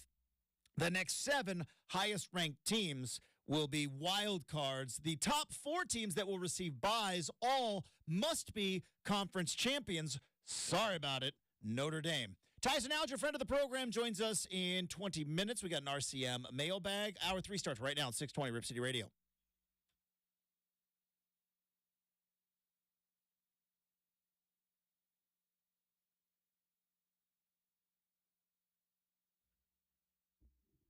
You know, when we started this show, and I think with good intentions, I tried to throw out a couple of house rules, right? One of which is we don't apologize for winning. Winners get sprinkles. Something that's lost in sports. Winning is the most important thing at the highest level of competition. Not saying other things aren't important, but winning is the most important part. And one of the things we've strived to do on this show, haven't always succeeded, but it was no criticism without a solution. It's easy to just sit up and throw stones, spout off hot takes. It's harder to come up with solutions. Now, usually the solutions people are much more highly paid than us. They're usually in much more prominent positions of power than some radio guys. But I want to be a place where we do a little brainstorming, where maybe we come up with some ideas. Maybe we come up with some solutions. And I was thinking about that with the Blazer TV news that came out yesterday, which is 49% down. 49% down. Now, I do want to throw a tip of the cap. Also, it turns out I'm not the only one that has accidentally blurted out the SH word in public. We got some people on Twitter, X, who are like, yeah, been there, dude. You told me a story off the air that can't tell on the air. So it turns out I'm not the only one. Feel better about it. It's like 7 years ago, still sits with me. But JC on Twitter talked about, and shame on me, I just pay my cable bill. I probably should inspect it more, but I think I've always had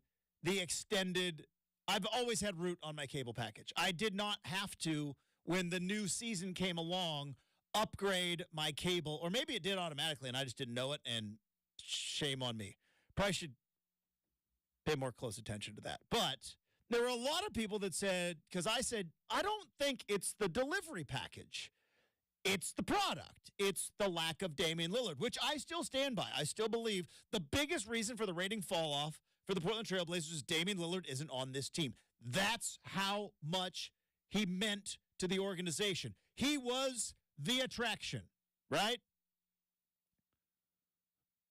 He was Lionel Richie. The Blazers were the Commodores. Look it up, kids. Right? He was Timberlake. The rest of the Blazers were in sync. You take Timberlake off of in sync, bye to viewership. Oh, I'm pretty proud of that. But there's also other components we've talked about with regard to cord cutting and the fact that they are stuck on Channel 1200 half the time. But they were on Channel 1200 half the time last year, and this was a tip of the cap. JC on X/Twitter said, Root increased their prices, and he canceled a subscription because of it. Curious how many people also canceled. That's a factor that, we didn't quite bring up yesterday. That there was, I believe this last summer, to continue to keep Root on, and I saw it because a lot of my Seattle people with the Mariners and everything else, like, now they're just increasing the rates. Now, some people have got some conspiracy theories as to why that potentially happened. My theory was, you remember a year ago, the Mariners finally got good. Remember the Root was owned by the Mariners. Now, I don't know how much of this was Root's decision and how much of it was Comcast looking at Root going like, the majority of the viewers of Root Sports are there to watch Mariners baseball. Finally, the Mariners had something cooking. Let's increase the rates a little bit.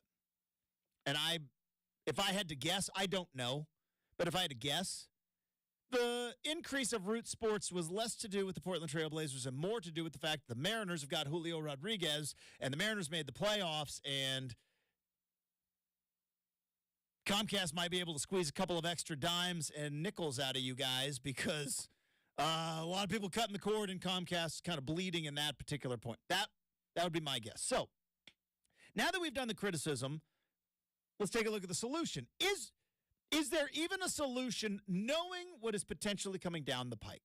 Because I would say if it were up to me, and boy, do I love nothing more than spending billionaires' money. But as we are moving to an increasingly streaming world, but also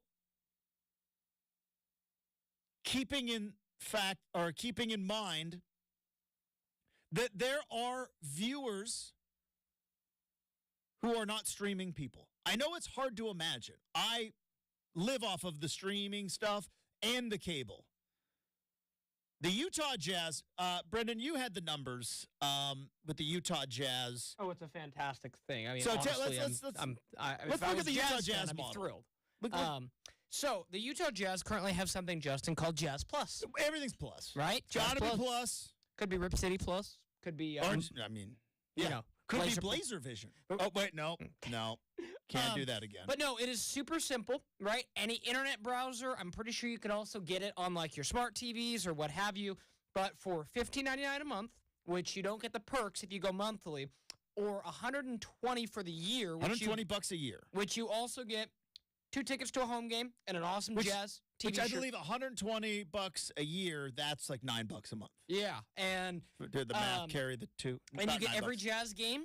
You get your 2 tickets to go to a Jazz game, and you can watch them anywhere. So it's just anywhere, no blackouts, nope. No restrictions. Probably anywhere you can get internet, I would think. Anywhere you can get internet with your password. Don't know what they do about password sharing, but this is true. Now, some may say, because I would be one that would be like, all right, why do I got to pay for your product? All right, I already pay for the gear. I already pay for the games. Now I got to pay to watch it on TV because I feel like there is a bit of a difference, even though financially it might not. It feels different paying for cable as opposed to if I were to pay the Blazers directly to watch their games. Do you know what I mean? It feels more appropriate to pay cable. I don't know why. Maybe it's just because that's how the cable companies have brainwashed me over the years. But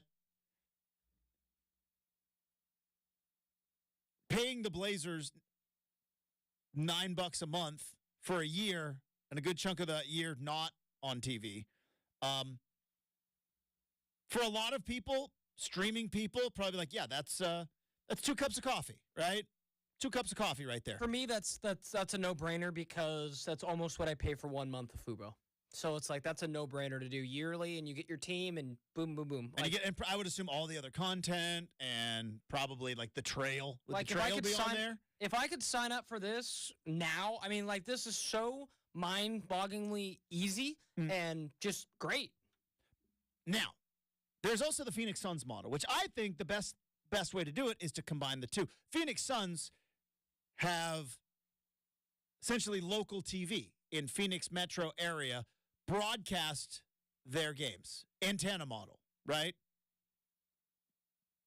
Everybody can have an antenna right now on their smart TV. Even your analog TV. Even the TV at your grandma's house. Your grandma have a flat screen she upgraded, or she still got the box? Oh, yeah, flat screens. Okay. Well, some people's grandmas still have, like... Grandpa will last watch sports, man. You know how it is. Yeah, but sometimes Nana's like, we're not moving the TV. It's got Now, they do have one. Like, Grandma and Grandpa are still the people who are like, yeah, we got one TV kind of a thing, in the living room, like, still like, you have a TV in your bedroom kind of a thing. Like, that's funny. And again, I don't know the financials behind it. And again, I am not. But it seems to me, best case moving forward, you put local free TV. Therefore, your local fans can watch it for free. If you want to be someone who needs it on the go, you live in another market somewhere else, well, then you've got the option to pay for the streaming. Or if you want to double screen it or whatever else, you could pay for the streaming. You want all the other stuff. But I think those are the two best if you combine them. Find a local station that you could get with an antenna, rabbit ears. There's also new things that you get now. It's not just rabbit ears, but free TV. Plus, that's why you call it whatever plus, because it's plus. You have the option to watch the games on free TV. You sell a lot of advertising. I know how. Look, we're radio. We're free every day. But there's something I thought about as we've been talking about both the Suns and the Jazz. Brenden, what do the Suns and the Jazz both have in common? And I'm not talking about winning basketball. What do the Suns and the Jazz have in common? Well, I was going to say very rich, steady ownership, but... And in that same category, new ownership.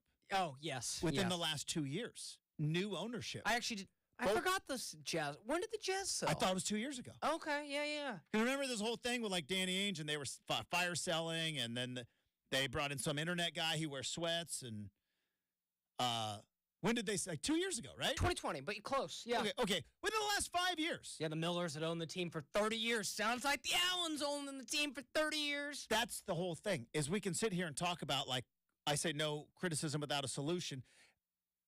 Can you create a long-term broadcasting solution with what is looming? And the faster this team ultimately gets sold, the faster we can go about finding what, because that's what you have to think. And the brilliant people, not just in sports, just in life, the brilliant people are proactive, not reactive. What are people going to want to watch in 2034, not in 2025, right? We could sit here and talk about how, what's the future look like in 2034? Well, is Jody and Bert going to be in charge in 2034? Can you even do a long-term plan? You're in a spot right now where it's like, we're at the bottom of the barrel. Let's get a long-term, thought-provoking solution. But you can't do that until the team is sold. Very much like you told me earlier today in the pre-show meeting. You're like, Brenden. Said a lot of things. You're like, as it turned out, buying something big like a house in 2020, good move, right? Justin, you want to take a gander at what the Jazz sold for in October of 2020? Because the number is so shockingly low, you'd be like, wait.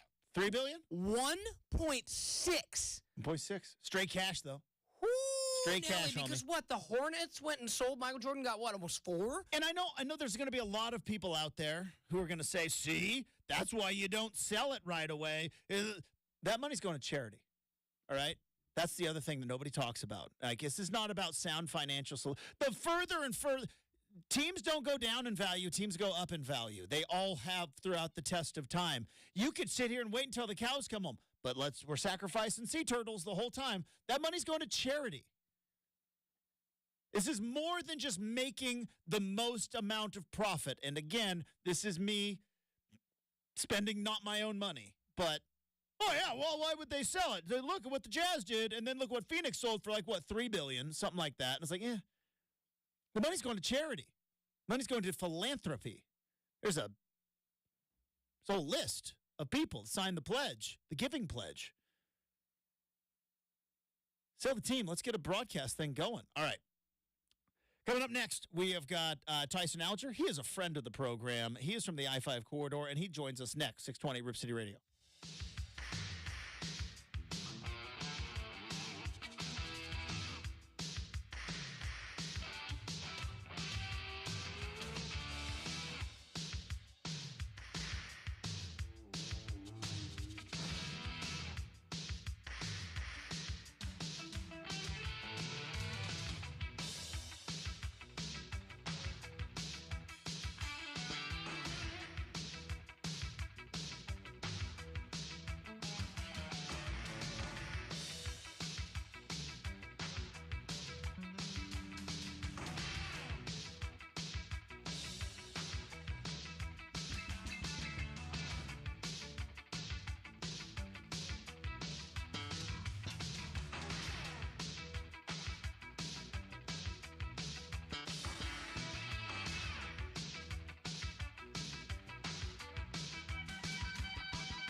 All right, it is Wednesday. It is the third hour. Very excited to welcome back in his normally scheduled time slot from the I-5 corridor owner, CEO, head writer, treasurer, sergeant at arms, AP vice president and president, Tyson Alger back on the big show. Good morning, Tyson. How we doing?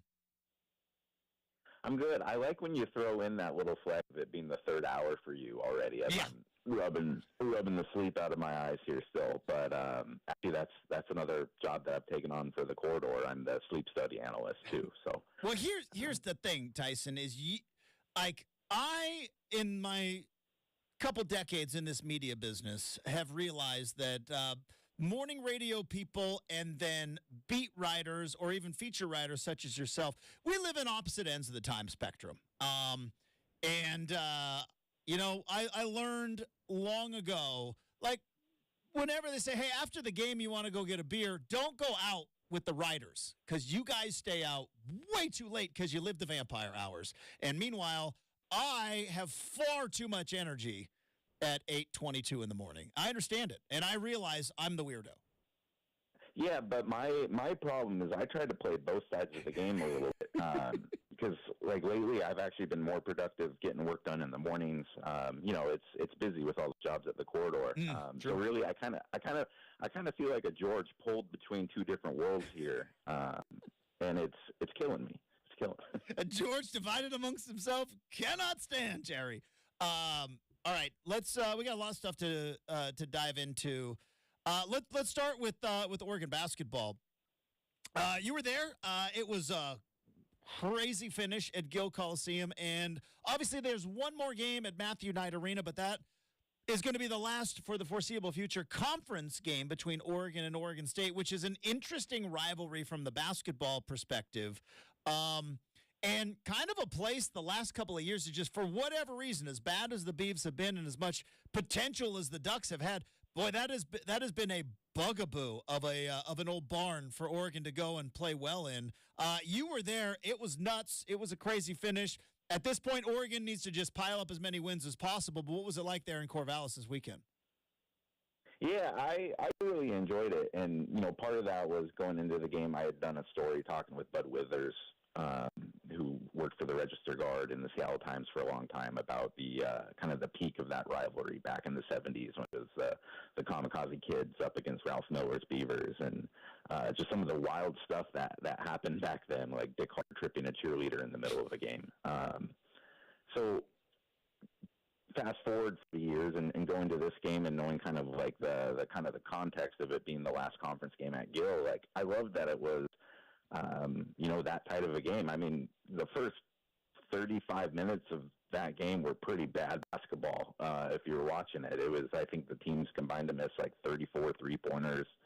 There was a lot of turnovers, especially considering like the high level of play that the Oregon State women and UCLA had put up the night before. But it was a real fun night in Gill, and just the context of that rivalry and being in a stadium that has hosted a lot of that. It was a really good scene, and it was a fun basketball game, and it was a very, very, very needed outcome for the Ducks, who have a lot of stuff to really still improve upon. But as Dana said after the game, they've come back from worse than this, which is true, but also like, when they've come from worse than this, that's like when you kind of start writing like the storybook stories, and we'll see whether this Oregon program has that sort of quality to it or not. Well, and I've always felt uncomfortable, Tyson, calling for people's jobs. I've made it a pretty hard and fast rule. I don't call for coaches to be fired, but I do think it is part of the discussion in the sports world is job security, because If in fact this keeps going along and Joe Lunardi does not have Oregon even on the page right now in terms of getting in. Now, obviously, there's a Pac-12 tournament. There's still a stretch run of games, but they're not even in the last four out or the next four out. They are off the page, and they are staring down. That's 3 straight years of not making the NCAA tournament, and that's kind of, Tyson, always been Dana Altman's calling card.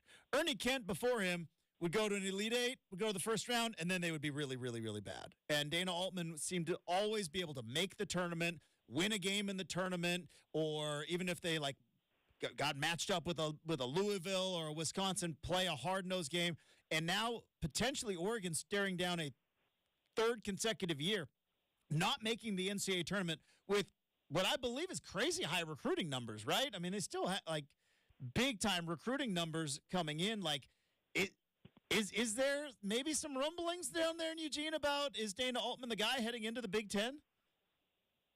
I don't know how much it's like necessarily moving the needle internally, but it's definitely, there are a lot of factors around it that kind of generally lead to that sort of conversation. I mean, one, Dana Altman's not young; he's 64 years old.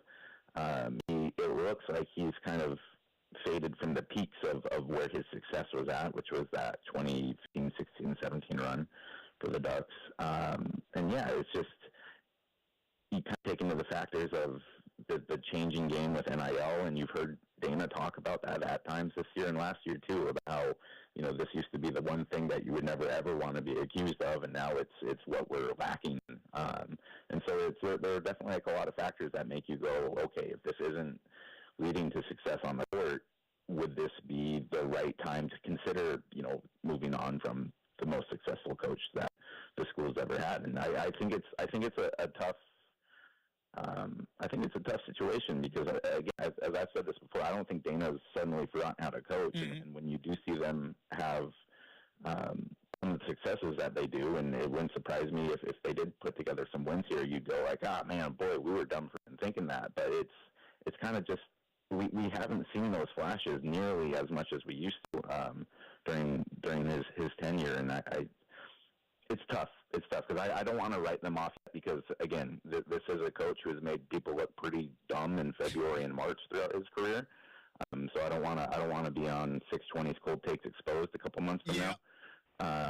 Don't worry. Look, Chad Doing works for us, okay? You got a long ways to go before the Cold Takes Exposed gets down to Tyson Alger on Wednesdays because there's a lot of hours of Chad Doing on this particular station.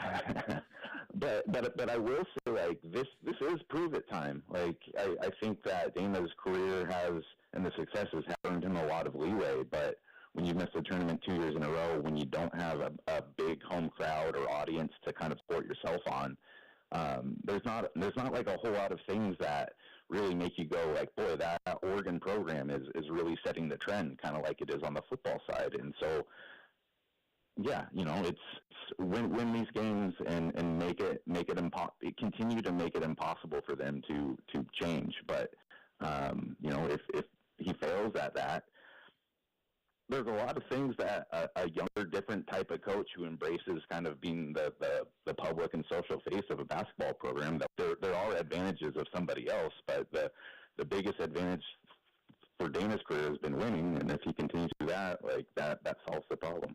Tyson Alger from the I-5 corridor joining us here on 620 Rip City Radio.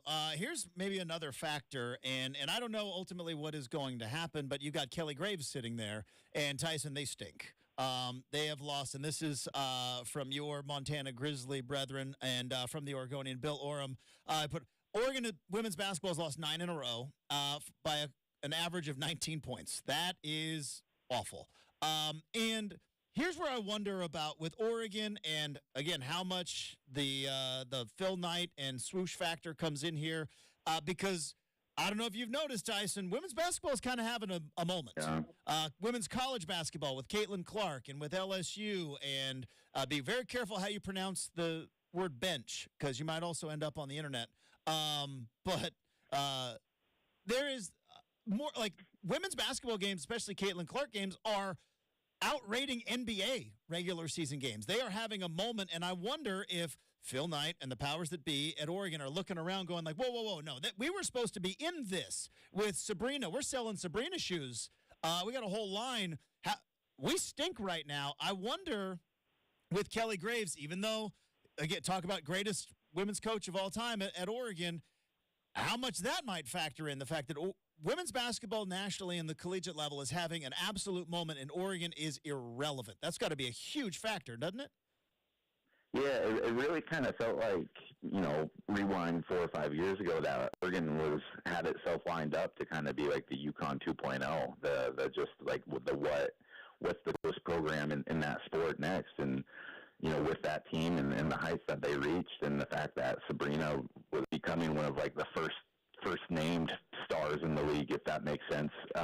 Like everything cool was coming up Oregon there, and that's the one kind of frustrating thing when you go back to talking about Dana Altman is, we're having that discussion about Altman, and his Ducks are still, I think, third in the Pac-12 conference, and like they're still in most games, and Kelly's teams have been just been embarrassed lately. I know they've had some pretty significant injuries, but it's just, it feels like it hasn't been trending in the right direction. And as you said, like there are so many kind of things coming together at the right time for that sport, and it really felt like Oregon could be at the forefront of it. And yeah, sorry, my phone keeps going off. They're completely, they're just completely a non-factor, and it's especially jarring too when you see the way that, Oregon State. I was at.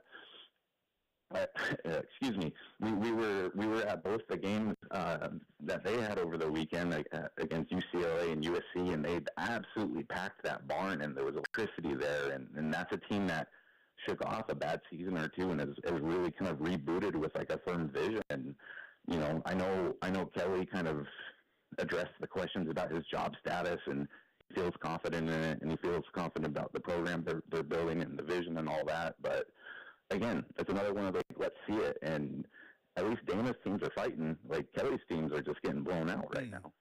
Tyson Alger from the I-5 corridor. Popular, man. Don't people know, like, you're on the show at this particular time? We've only been doing this for, like, 3 years, Tyson. Well, no, it's everybody I know who's listening is chiming in and being like... Here, give him a little text. Throw him one of these. Tell Jeff Smith to cool it, to quit texting you while we're in the middle of the segment. You know what happened here? A little flex. I got the new iPhone 15 Pro. This is the one with titanium? At the corridor. Yeah, it's titanium, baby.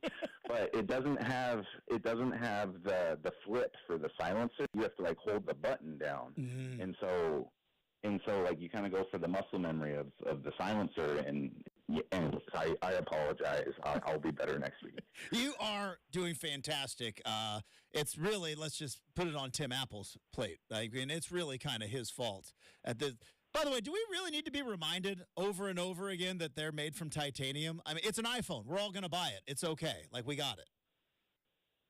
Yeah, like it's kind of like when my favorite bats were like the liquid metal ones. Like it's just they would kind of throw like a cool metal name around to make you think that like it was far superior. Tyson Alger from the I-5 corridor joining us here on 620 Rip City Radio.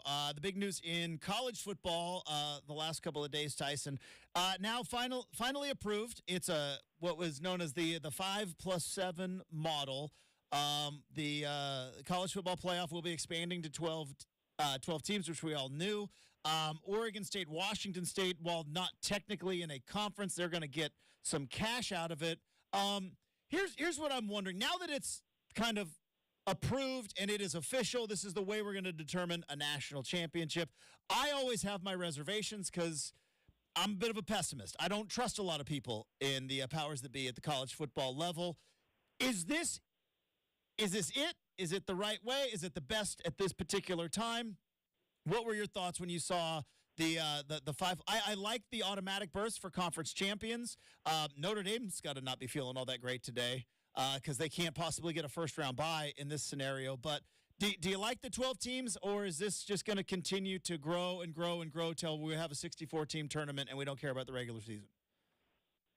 Yeah, I mean, I think you just answered the question. Yeah. I hate it when I'm right so much. I'm excited for this model. I think it's the one that most people who have had problems with before have been kind of pointing to. I think it solves a lot of the arguments. That being said, we just had a pretty awesome playoff, didn't we? Like, yeah. It's.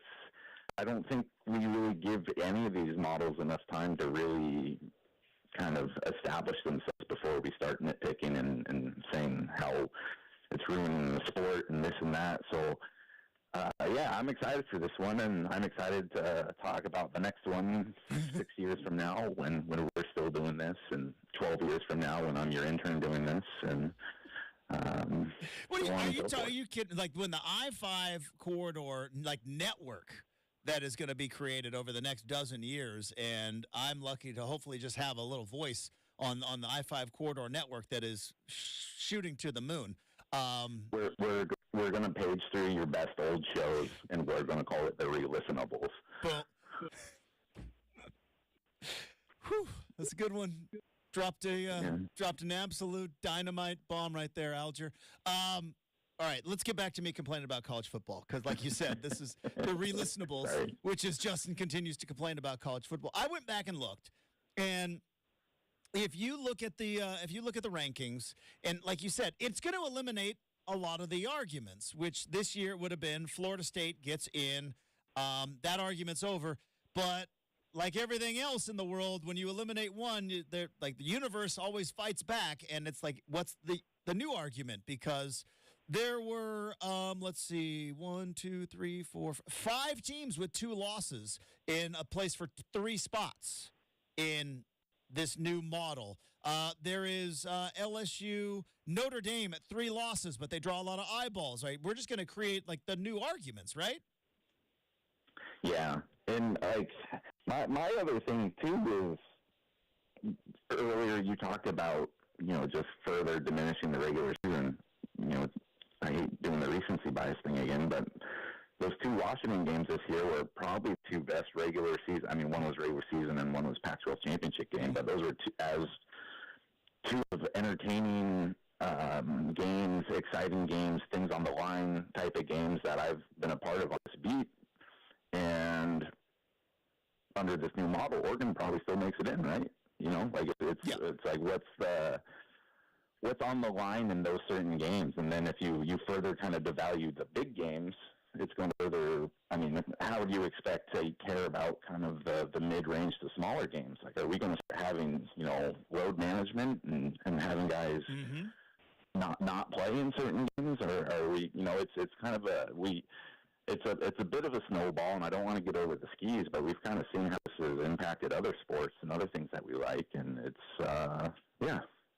I think that will ultimately be the big drawback when we look at this is kind of the how it devalued the regular season, and then maybe the counter argument to that is like, well, that's why you joined the Big Ten, and every conference game is against the top whatever team, but. Yeah, it'll definitely be different. I mean, yeah, and look, I don't know ultimately what it's going to be. Maybe this is the the perfect solution that they stumbled upon. I just think of like what makes like those Oregon Washington games like you talked about, Tyson, with the stakes involved, but also the history involved, the animosity involved that is organically built up over time. I was there at what is the last Pac-12 Civil War game at Autzen Stadium, and there was still like that still felt like a big important game at that particular time because of decades and decades and decades. And as we've learned in sports and pop, you can't just manufacture importance. They do it all the time, and it kind of falls a little bit flat. But not to be doom and gloom. I mean, it is going to be kind of awesome playing playoff games in like cold weather venues and seeing like the SEC maybe have to travel to like Oregon or Washington in a first round game. That is going to be objectively awesome. I'm looking forward to that. Yeah. I mean, I think we are all doing our due diligence here and trying to express caution, but yeah, there's going to be some stuff that's legitimately awesome, and I'm really excited for it. You can follow Tyson on Twitter or X, whatever you want to call it, at Tyson Alger. You can subscribe to the I-5 corridor. The link's there on the Twitter profile. What do we got? What's coming down the pike and the corridor? Yeah, dude, we got a loaded week. So we have a story coming out talking to the director of the NCAA college football video game commercial that was released last week. He's a University of Oregon grad.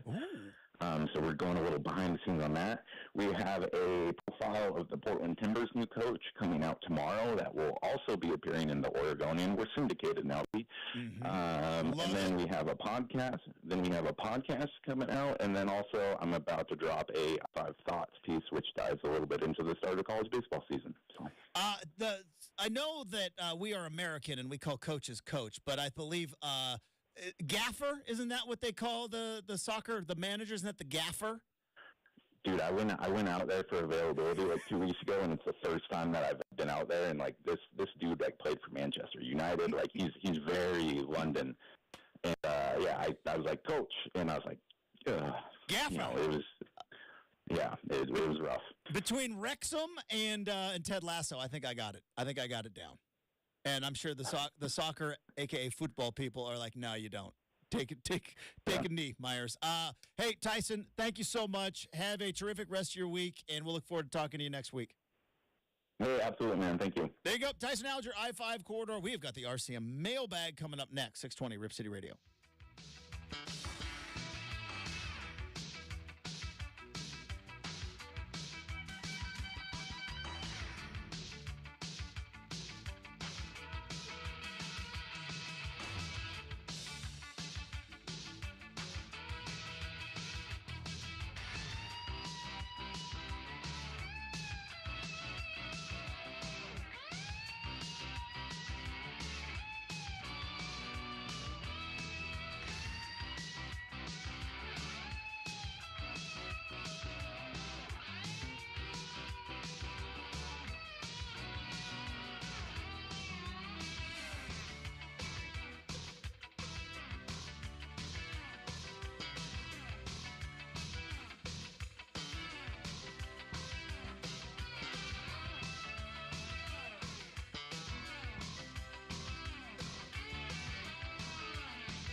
All right, time to wrap up the big show. You know what? I'm gonna throw something out, and I just realized as I was talking to Tyson, because I have said multiple times I want to be Mr. Positive on this particular program. I want to be Captain Puppy Dogs in Rainbows. I don't want to be doom and gloom. I've been far too negative and pouting. I've been pouting. Sometimes you just got to admit, Brenden, that you know what? Sometimes your inner child comes out, and you were doing a little bit of pouting. And I've always been pointing out that there's some stuff I don't like about this college playoff. But you know what? There is going to be some awesome things. And you know what? We got to start realizing that and stop with the pouting. So, you have carte blanche, challenge flag, pout alarm. Whenever I start pouting and start, getting in my feels, you got to call me out. Because, there's far too many good things. There's far too many good things in sports than just pouting about the way it used to be. It is going to be kind of awesome watching, like, first-round playoff games in home stadiums. Like, that's going to be pretty cool. There's other things I don't like, but you know what? I'm done. I'm done pouting about it. You know what I never pout about, though? The mailbag, RCM style. Let's do it.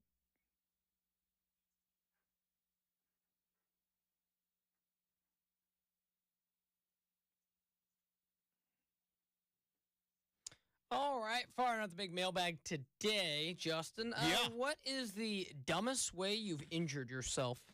Okay. I wasn't really okay when as a child. Pizza Hut, pan pizza comes out. Very nice server says, "Don't touch it. Pan is hot." What does Doofus do here? I touch the pan. I want to see how hot it is. Burned my finger pretty good. Wasn't like any scarring or anything, but like that one was pretty dumb. As an adult, are you familiar with the slap chop? Familiar with the slap chop? It was a TV ad thing. Yeah. So it's like a little cylinder, and there's a knob on top, and you put like garlic underneath it, and you just slap it up. And there's a guy who like does the whole commercial about the slap chop. Well, I was always like, well, how does it work? And I turned it upside down, and I like put my finger, and I'm like, how does this thing work? And I cut my finger open with a slap chop upside down, trying to figure out how it worked with the spring and everything else. I could have just put some garlic under there and slap chopped it up, but instead I had to figure out how does this thing work? I'm the only guy to get injured by the slap chop, which is a thing that is designed so that you don't cut yourself. That's why it exists. So you don't cut yourself. And I cut my finger on a slap chop. It's pretty dumb. What about you? You have dumb injury? Very many. All when I was a kid. Let's see. Twice that come to mind. Once was at Grandma's house. I was in a rocking chair of sorts. There was a corner of a coffee table behind that rocking chair. Go over. Yeah. Had to get a staple in the back of my head. To this day, that is the worst pain I've ever experienced in my life. Worse than the wisdom teeth. I got three staples in the old noggin. It was horrible. I jumped off of a bench trying to do like a 180 turn, like stylishly off the bench at school. There was a breezeway and a joist. Yeah. Right in the old melon. Cracked it wide open. Second one came when I was, I want to say 12 or 13, Justin, and I learned this the hard way. So we had carpet at our old house. And every now and again, me and my sister and my, I think it was just my third brother. I don't think the fourth one was around yet. We would like to play. We'd have a little Nerf football. Yeah. And we'd like to play in the house. And it was the one time you could play in the house. You're on your knees. We call it knee football, right? Kind of go around on your knees. Justin, there was a carpet tack. Ooh. That did not get pushed in correctly. I still have the scar on my knee. It's about this big, as you can see on TV. It's just a long streak where that carpet tack just And I didn't That's more unfortunate than dumb, though. Yeah, that's fair. But, just playing, knee football. Yeah. I turned a slap chop upside down and stuck my finger in it, trying to figure out how it works. But, they were all when I was a kid. That is pretty stupid. I, almost broke my big toe stubbing it at school. That comes to mind. And it was just really, really bruised. Stuff like that. I mean, yeah. All right, that's going to do it for the big show today.